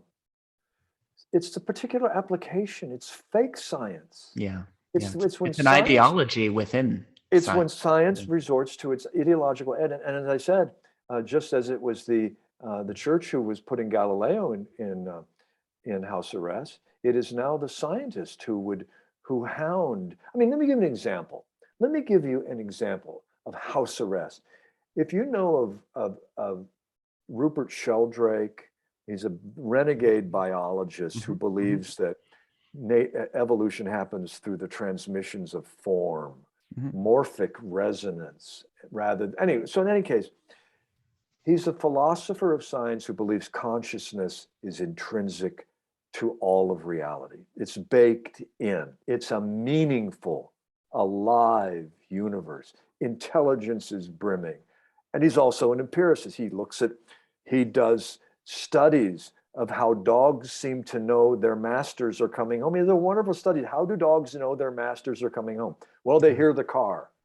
The problem is the car was well over a mile away when the dog began to run around the house with the camera watching. Well, it's not always the same time every day. What he posited was there's a psychic connection between the dog and the human. Every dog person knows that's true, whether they believe it or not. Okay, the point is, Rupert Sheldrake and other brave scientists who are at the forefront of this sort of paranormal research, what's called paranormal. Paranormal is an unfortunate term. It's like normal, but it's not really normal. But that's the term, that's the category we've officially given to the paranormal. Okay. These guys end up getting their their wiki pages destroyed by the rationalists. The rationalists go in and change their web pages because you can edit, you have editing privileges at Wikipedia. Yeah. Wow. It's a little bit like right now in where you are and where I am, we're approaching an election, right? When there's lawn signs. You know what often happens? The supporters of one candidate take the lawn signs of the other candidate. They take them off. Okay, that's considered spoil sport. Yeah. It's really a spoil sport to take their signs down. Isn't it a spoil sport to go to Rupert Sheldrake's wiki page because he believes heresies? And you make his wiki page look like he's a moron? Yeah. Or you debase what he's claiming, you put in stuff that said, this hasn't been proved, this is just a belief system. That's when science, so I want to repeat, science itself is not the problem. Science is what actually helped us correct a lot of the worst excesses of the prior age of religious inquisition. Absolutely. Thank God for the scientific revolution, the empiricists who said, we can see it through a telescope. Yeah. They won out. But now the ones with the telescopes are saying the new frontier is, since we took nature back from religion, now nature is in the hands of the scientists who won't allow for the possibility that actually some of what religion claimed, that the universe might have spirit in it, now gets framed as the universe might have mind in it. It might be intelligent. And that is opposed by the scientists because they have a philosophy based on the assumption that it's not possible. Yeah. But nature is what it is. Yeah, exactly. And I'm not saying every claim of psychic phenomena is real, but I would say the preponderance of evidence is that what we call psychic phenomena are real, that actually the more we quiet our minds, the more we pick up on what's absolutely going on. And it's more than we think. Yeah, I love talking about intuition because I think there's so much information that we can get about thinking about our own intuition, the intuition of other people and all that. I've been listening to Ian McGilchrist. I know we've talked about him before. I've been listening to his audio book, The Master and His Emissary, which is about the left. I've heard of that book. Right hemisphere. It's a big book. It's 27 hours audio book, so it's huge. It's probably like 1,000 pages or more. But I was just listening today where he was talking about schizophrenia and how he believes that basically most neuroscientists have schizophrenia sort of ass backwards. One interpretation, this is my very, blue collar poor man's interpretation here, but interpretation of schizophrenia is that what is the right hemisphere, what's the more intuitive, sort of gets the whole picture but can't define individual parts, becomes so dominant that it sort of crowds out the left hemisphere, the more rational, and you start seeing things that aren't there, and you start hearing voices, and you start doing this and that. And what his argument is that actually it's a case of the two hemispheres becoming more divided, because when they become divided, now when you hear those voices are that of the subconscious or the unconscious, or what we could say is intuition, right? And they're supposed to be at the right volume level, basically, and they're supposed to sort of, you're supposed to be able to know that sense, that gut feeling, the dog knowing that the owner's coming home, that sense when you hear the phone ring, you might know who it is, that sense of danger, maybe I shouldn't hit that corner, and then you walk the other corner and all of a sudden you see a car crash, all those what we would call, again, synchronicities that happen, that the left hemisphere is doing that sort of calculation all the time, but it's not in your present direct consciousness, right? And this isn't woo-woo. This is 100% agreed upon by almost every single neurologist, neuroscientist out there, right? And so what he says, it's a great example of how we've become so left hemisphere dominant, overly rational, overly logical, to believe that, well, the fact that schizophrenics buy into these imaginary beliefs, these delusions, this and that, has to be that the intuitive side is just too loud. And he's saying, no, the intuitive side is not properly communicating with the rational and the logical side. I was just listening to this today, and everything that you're talking about empiricism, about intuition, about all those senses, the psychic phenomena and all that, really lines up with this. And it makes me think of, I've talked a little about Ryan Holiday. He's the Stoic writer. He says intuition is something that you have to earn, right? So people say, well, I'm gonna follow my intuition. I'm gonna follow my gut on, what I'm going to invest in. Well, what work have you done to be able to trust your intuition, right? Exactly. So if you are a professional, if you put in your 10,000 hours in your field of study, or in your profession or in a sport, right? You can come to trust your intuition that I couldn't tell you rationally why when I saw that miss on the basketball that I thought it was going to go this way and I went that way to get the rebound. But you come to trust your intuition because you put in your 10,000 hours getting rebounds, playing basketball or whatever, right? And yeah, and so that's something that like that is completely throwing out the baby with the bathwater when you come to not be able to trust intuition, to not be able to trust that there is some sort of a psychic phenomena. It doesn't mean that I can read your mind or you can read mine, but if you've put in the time to connect with that intuitive side of your cognition, with habit, with repetition, it's going to get better, it's going to get stronger, and you're going to learn to be able to trust it more. And well, so that's beautiful. I'm thinking too, what's coming to mind is Bernardo Kastrup has a aphorism that he uses in he comes back to this a lot. It's a saying. And he says, the mind is the bouncer of the heart. And what he means by that, the rational mind is the bouncer in the bar, right? That's the bouncer in the tavern. The rational mind is the bouncer of the heart, which means if the rational mind says that something is not possible, it closes down the possibility of knowing through your heart or knowing in another way. It closes down on the possibility. So part of what we've got to do with some of these issues is to tell the bouncer, to the mind, the rational part of them. I mean, this is where true empiricism would, the bouncer is the debunker. He says it's not possible. Yeah. It's not happening because it can't be happening. So that part has to back off. And true skepticism is, I don't believe these phenomena, but that's separate. What is your evidence? Show us your evidence. I will consider it. Yeah. It's like, Charles Darwin was not even a scientist. He was a British gentleman whose hobby was exploring nature. And he had the means to travel from one island to another, the Galapagos, and he saw the finches over here. He saw fossils over here. And he began being a man of intelligence and learned and education.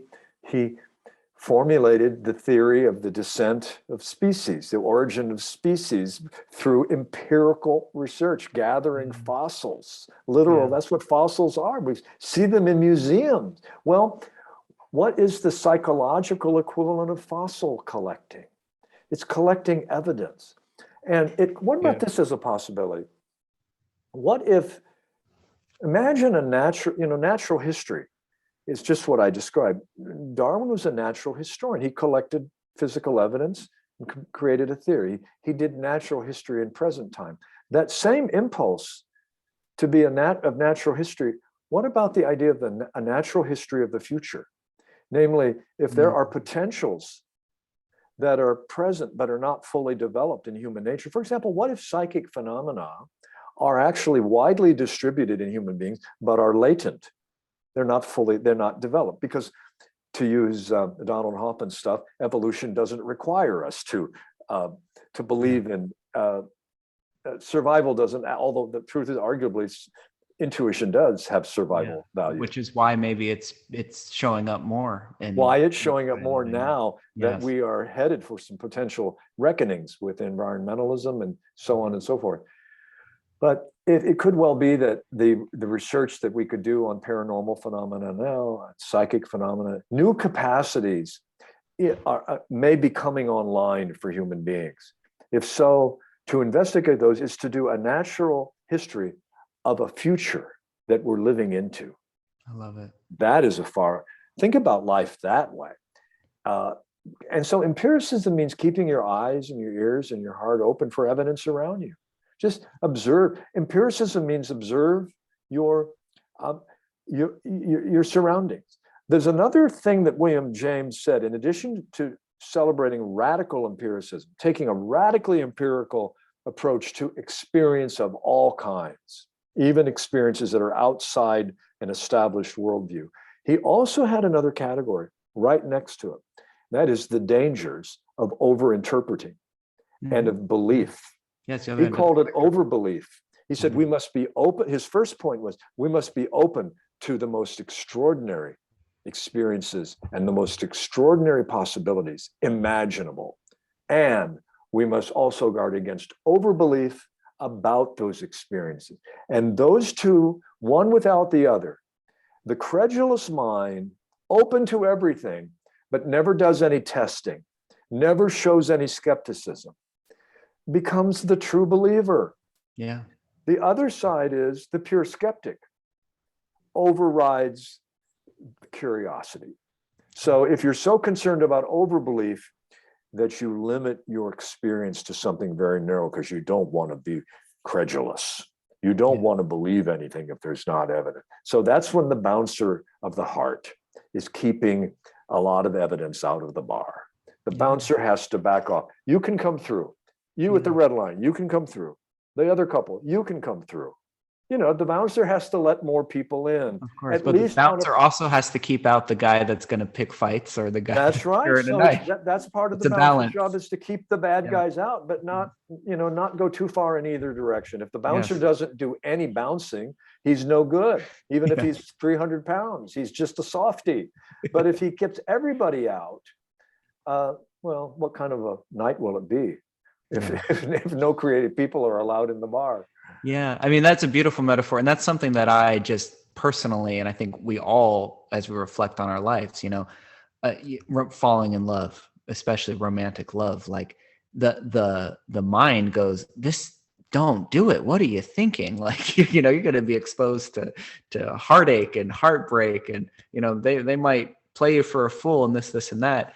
And, you know, and so you have to find that balance too. And then there's the person that jumps from one relationship to the next and falls in love with somebody after talking to him for an hour and does continually get their heartbreak and ends up getting money stolen and, you know, this and that. And so, like everything in life, it is a balance. But that metaphor of the mind being the bouncer of the heart, you want a balanced, intuitive bouncer. You want a mind that can learn to trust.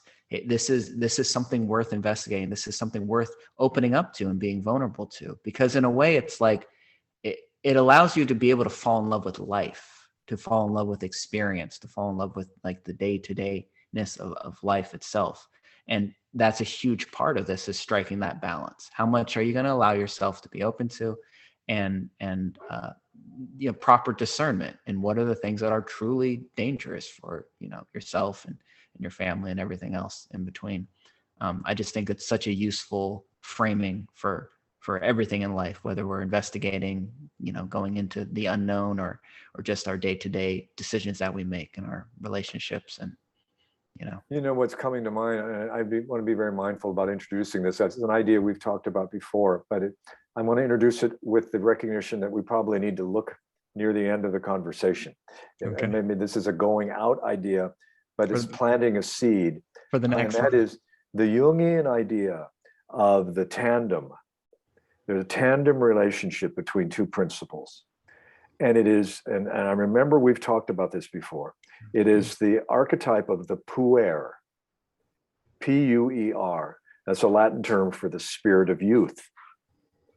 And the tandem relationship between the spirit of youth and the spirit of aging, which is this another Latin term, senex, S-E-N-E-X. So the puer impulse in life, and in a life, is a recurring impulse to be drawn to the new, the novel, the charming, the charismatic, the new possibility, the new idea on the drawing board. And we love puer people. They are inspired, they're often spirited, they're often charismatic. I mean, who do we think of in show business? James Dean. You might see a bit of it in Brad Pitt. Johnny Depp when he was younger. I don't know, you can look at Hollywood this way, but the puer spirit is that we all have them in our lives, puer figures. We all have them in our own, we all have that principle that's what gets us excited about something new. Yeah. But because when it's unbalanced, it continues to crash and burn through endless everything new. Oh, the latest new. Then, we say about those people, they never grow up. Yeah. He's the Peter Pan. You know, there are books written about the Peter Pan principle. Of and course. It's based on the Jungian idea that the puer is a stunted human being. He never gets out of childhood. He's Peter Pan. Okay, the Senex figure then, the Senex. Who's the Senex? It's the wise old man. Now, the wise old man archetype. Now, what makes the wise old man wise? He looks at the new possibility. He said, that'll never work. Well, we need them around too. If it ain't broke, don't fix it. They ain't broke, no fix it. I knew a guy who had that same idea. He crashed and burned. Stick with what's known. Yes. Well, okay, that's a good corrective. But if it becomes the totality, we know those Senex figures. They might be our fathers, our stepfathers, the teacher who said, you'll never amount to anything. God, fortunately, I had a few teachers who said, you apply yourself and you're going to go to the stars. That was good to hear. That was good to hear. He informed the puer in me. Dream, reach, but hitch your wagon to a star. But make sure that it's got an anchor. So the puer is the kite, the Senex is the tail. Beautiful. That's a possibility. That will never work. It's a good balance to keep in your life. The spirit of the new, the discovery, and also just adjacent to it isn't that a lot like that other idea that crashed and burned? Yeah. Keep that in mind too. But if either one wins out in the puer Senex, if the eternal child or the old man wins out, with the puer, it is the new projects that never come to fruition because he never goes to second base. The Senex is actually the bitter, depressed, old guy caught in structure. Yes. He knows the structure, he knows the rules, and that ain't the debunker is a Senex figure. True skepticism is actually a balance between both. The genuine inquiring skeptic has the eyes of a child, but has some grounding, like, okay, test it, find out. So puer, P-U-E-R, and Senex, S-E-N-E-X, James Hillman in particular is the Jungian writer who's really developed these ideas best. But as the shorthand, the spirit of novelty in any moment, and the spirit of let's go slow, let's question it. It might not work, but let's not shut it off prematurely. Yeah. I know we've talked about the puer and Senex. It's a really amazing framing for, and it's actually informed so much of the decisions I've made in my own life. That's part of the reason I started writing, was a lot of those conversations showed me in ways that I was being more of a puer and coming up with the next great idea and the next great idea, but not putting in the day-to-day practical work that it would take to improve in a skill such as writing or such as whatever. Very, very cool introduction. I think that's a good teaser. Maybe we could do an entire podcast on puer and Senex and how it's informed your life. If you have a few minutes, I would like to sort of bookend this conversation, this podcast, with a little bit of talk about, I mentioned to you that I have been reading Seneca on the shortness of life. And one of the big things that's changed since last time you and I have talked on the podcast is that I have been writing regularly. I just took it upon myself to sort of start my own apprenticeship. This is something that was calling to me for a long time. I hit a certain point in my life. I was 33 years old, or 32 about, really, when I said, I have only so much time, right, in this lifetime. I felt the shortness of life. I had mastered a certain skill, in my field of electrical engineering, and I'd put in my decade of hard work and served 2 apprenticeships, and it sort of felt that I had hit this point. I go, well, I mean, I could continue another 10 years to refine and become, a master at this, but it doesn't feel like the best use of this lifetime. I want to learn something else. I want to master something, not for the recognition, not for the money. Obviously wouldn't have think a lot of other things that could have paid a whole lot better, but for the love of learning a skill, mastering something for its own sake. And I meditated on this and thought about it and journaled on it for a long time. And something that continually came up was writing, because writing has this exponential positive nature to it, that when you become a better writer, you're not just better at writing, you're a better communicator. You speak better. You take in information in a different way. Well, you become a better thinker. That 100. You took the words right out of my mouth. I often don't. I sit down to write. So I don't know. Hold your thought. Yes. No, I want you to continue. But I increasingly find that I find out what I think by writing, sitting down to write what I think I think. I'm a little bit like a novelist sometimes. I'm not a novelist, but the novelist will often, some great novelists will say, I never intended to kill off that character, but it was necessary. Yeah. And I miss it. Yeah. Because the story required it. He didn't know. Well, likewise, I sit down to write what I think, and I realized in the process of writing and shaping it, I said, no, that isn't fully what you think. What you think, it's coming through. So anyway, I just was affirming that in you. It's beautiful. So I agree in two senses.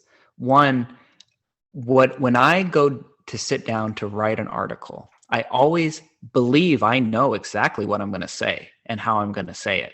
And in the process of writing 1,000 words, 1,500 words, 2,000 words, I finish that article always having changed my own mind in some small way, or in other times some big way, where I go, I didn't even know that I thought about this in this way or in this detail. And the process of writing itself shows me what I think and how I feel about things. And that alone, again, if no one ever even reads it, the personal reward of understanding yourself and how you feel about things and processing something out it's just been, and it gets better with time. The more you do it, the better you get at it. And the more you learn about yourself and the more you learn about the depth at which you feel and think about things. I was going to say, even further on that, you learn how to think better. I notice when I have an hour-long drive, I used to listen to a lot of podcasts and audiobooks. I still do listen to music. Every now and then I'll purposefully keep the audio off and I'll drive in silence and I'll think, like, intentionally. And it's not mind wandering in the way it was before my writing, where it's kind of like one thing to the next and all over the place.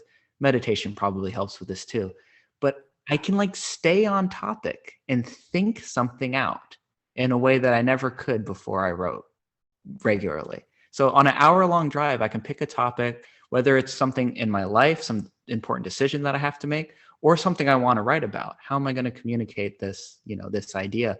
And like, I think more efficiently. Like I'm more concise and coherent in my actual thoughts to myself, to an audience of one. And that was a complete surprise. I haven't heard many people talk about that. Well, see, what you're describing, I just want to come in on, because, and again, to continue, not to interrupt, but you just said a few minutes ago that the difference between the kind of uninformed intuition. You were quoting one of your writers, of your Ian McGilchrist. Yes. What was it? Was that the one? Because you were saying Ryan Holiday. Yeah. Ryan Holiday, who was saying, I'm going to follow my intuition. And he goes, have you done the legwork? Yes. To make your intuitions valid? Well, your decision to turn off the radio and to allow a different kind of, is your opening. You're doing some work there. You're doing, the old saying, success favors the prepared mind. Yes. So you're doing some work. You didn't just say, see, there's a difference between, I'm just going to wait. Many people, I hear many so-called writers who want to write, I just sit in front of the blank page all the time. Nothing comes through me. Well, did you pick up the paper? Did you just start writing nonsense words? Yeah. Write a sentence over and over, copy a poem you like, do some jumpstart the process in some way. It doesn't feel automatic. What's your picture of this? That you are a channel to the gods? Well, a little bit of legwork to help the gods. They're actually talking to you. Yeah. Yeah. The spirits are trying to come through you, but you're so bound and determined to wait for the, what do you wait?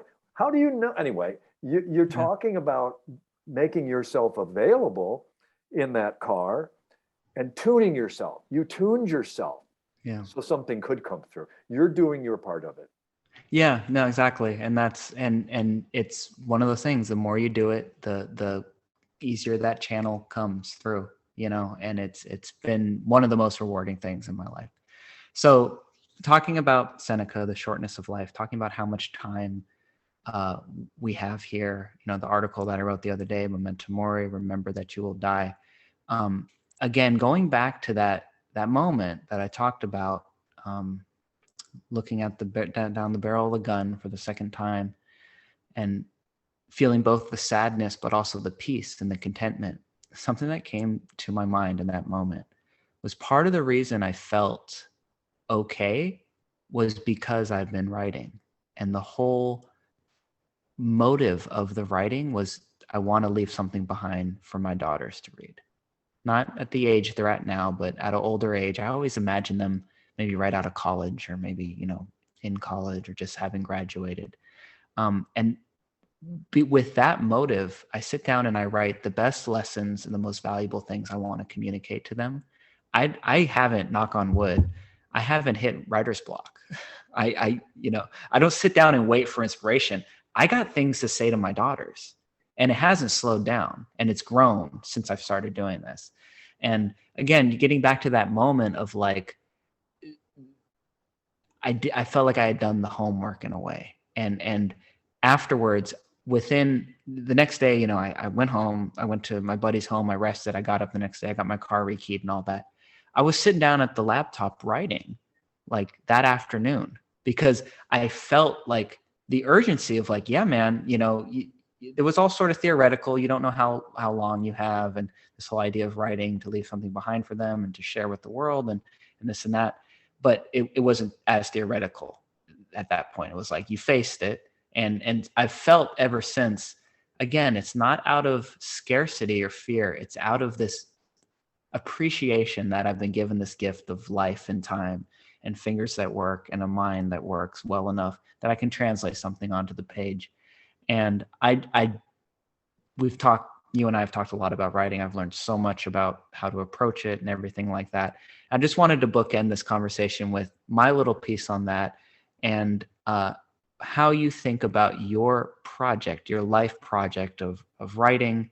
And, you know, I know we could do an entire podcast on it, but just what you think about, again, when that comes to the idea of mortality, the idea of your place here and the work that you're doing through writing and communicating. That's a question to me? Yeah. Okay. Yeah, I mean, I wasn't sure if you were raising it as a larger question or, Yeah. well, it's actually, and again, this is, I just said we go out on one thing. This is a much larger conversation. But Yes. I have the fortune right now, as such as it is, to be working on a book. I'm just so the listeners will know, I'm doing a book on the UFO phenomenon. And it's not from a believer standpoint, it's really from a chronicling the phenomenon as a happening that we're trying to make sense of, as an interpretive challenge. It's Hermes from the Greek pantheon of gods. Yeah. The connection, the relevance of this, as you know, I happened some decades ago to write my first book called Angels and Aliens. So also about the UFO phenomenon. When you're doing two books about UFOs, you must be really, really, really a UFO devotee. And this, as you know, I'm not. I'm not in the UFO movement. I'm not a UFO advocate of any particular theory. It's a very contentious little field of competing theories. What I am is, just imagine it's any other topic. I've done two books on it. So that's the key. That's what I want to refer to. Forget the UFO as the subject. It's I'm actually getting a second chance to reach for the brass ring, if you will. Yeah. For some reason, who knows? This is where the life piece we don't know comes in. I did not expect when I first gave a report in the 6th grade in the current events section on the UFOs and flying saucers at age 12. If someone with authority said, Keith, you will be doing this many decades hence, you're going to, I mean, I don't want to tell listeners that I've been singularly focused on UFOs just because I've done 2 books, but it's one subject that I'm doing 2 books on. And that's, again, that's the part I want to reference. Forget that it's about UFOs. It could be about fly fishing in Montana. This is my 2nd book on fly fishing. So what is it that I'm completing? Later in my life, I'm working on the same subject as earlier in my life. I'm very aware of that. I'm very aware of the maturation in myself. It's actually a very good, you know, most writers do, they are aware of how they've matured. But if you're not, if you're literally doing the same topic a few decades later, you get a chance to get a really good sense. Well, I'm approaching these same ideas, but with a different, deeper register. Yeah. So that's something I'm very grateful for, that I'm using the same subject, but my return to the subject is informed by experience, insight, wisdom. Yeah. So in that regard, I would give it back to you and say that while you're talking about a second venue other than your work as an electrical engineer, be aware that you are taking what you learned in electrical engineering beyond the content of which wire connects with which pole and all of that, but the very idea that a wire does connect with one pole or another, that there is a right way, there are courses to follow. And in your, as you know, in electrical engineering, if you don't follow those, you might electrocute yourself. It'll be detrimental, yes.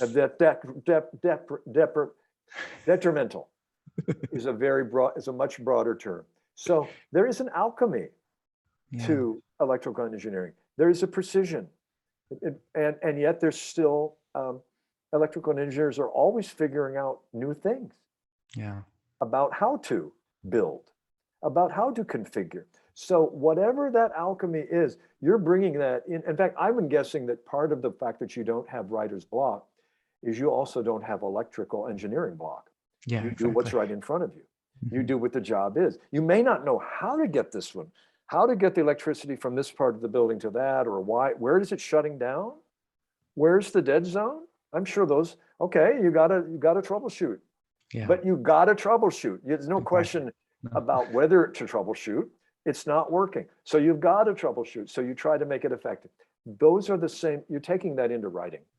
So it's another venue. Your psyche said, I'm kind of done with electrical engineering, but I'm not done with figuring things out. I want to figure it out in another zone, parallel, that'll give me a sense of something new, because it is new. But it's working with sentences and structure. And, you know, as you know, it's not only the ideas coming through, but you go back and go, that's actually 2 sentences. Long sentence with a semicolon. It doesn't need a semicolon. That's just 2 sentences. I went to the play, period, and I saw an amazing production. 2nd sentence. Okay, you know. It's amazing. I never could have guessed how fun that side of it is too. It's like writing music. You start to see, you know, and I go back and read things that I wrote in March and April, and I go, oh my God, like I'm so embarrassed for how terrible it is, and I can clean it up and edit it down. And I know a year from now I'll be embarrassed about what I'm writing today, and that's okay. Like that's a part of the process. And, you know, some years ago, somebody, I don't know who it was, it might have been, I may have a rough version of this from someone like Rumi, right? But it's a aphorism that goes like, a good idea is one that checks out in at least 2 states of consciousness, drunk and sober. Yeah, exactly. Which means, here's the key. We've all had those experiences of puffing and inhaling, or whatever the intoxicant is, and we start writing down stuff, and it is so good. And because, and you put it aside, and the next morning, when you're back in a sober state of mind, you read it, and you're absolutely embarrassed what cringeworthy gibberish it is. It didn't make the transition from the right brain, from the magic of the night before. Okay, Yes. but then there's times when it does, when you're Yeah. sober and you go, I was on fire last night. I mean, for example, in a practical way, forget intoxicants, because I have found most intoxicants aren't useful for me. They're too heavy-handed. I'll be working on writing at the computer and drafting, and spend 2 or 3 or 8 hours if I'm not careful, and I get a little bit like stale, or I'm struggling kind of hard to the same paragraph. I read it. Something breaks down in that paragraph. If I'm not careful, I'm going to rewrite too much. I need to get away. So I've got time to run. I've got to go for a run. I want to go for a run. I get in my running clothes. I go out, and whatever I was working on gets rewritten by entering another. I mean, literally by moving. I'm sure there's some good stuff in that psychologist. What was his name? Csikszentmihalyi. I mean, on the flow state. The flow state guy. Yeah. I can't ever say his name. I can't either. I know what you're talking about. He's now deceased, but I know there's probably some good stuff on how if you're sitting and you do a lot of writing, then get up and do something else, because you'll just activate more. So that's the analogy between drunk and sober. So then I come back. I've learned to take a little fanny pack with me when I go running that has a little notepad and a pen. Because I get so literal about this. If I have reached a writer's block, not really writer's block, but I've reached all the work I can do in my writing session, I go for a run. I have found myself not having a pen and not having a paper. And I think, can I keep it all in my head? Because I'm getting these downloads. So I'll pull over and I'll start to write, and I rewrite the sentence. Now I have the transition. I realize that part goes in the other section. It's architecture. It's remodeling. So I also then revisit it the next day. I go, okay, that was actually a good transition. I'm going to play with it a little more. Now I'm going to let it go, because you can get too obsessive. You keep trying to, don't fix what's already done. Yeah. Beautiful, man. Well, we have obviously many more podcasts to come in the future. The gods permitting us the time. Yes, given what we've been talking about, Exactly. If we're both here. If this was the last one, it was a really good finale. But let's call it the last one. We'll go out on this one until we do the next one. Exactly. And we'll make a commitment to that. We'll cast our line, or the fly fishing metaphor. We'll cast the line out there and draw it back a little bit, and we'll come back, and we've covered a lot of territory, as we usually do. What people don't know is we have these 3-hour conversations every now and then. Yeah, they're one of the best parts of my life, man. Is our marvelous alchemy. We have a marvelous alchemy. Our deep, epic, long conversations, which we'll have a lot more of, I'm sure, and we'll record some of them too. So, thank you so much, Keith. Thank you, Nick. Look forward to the next. Awesome. Right on.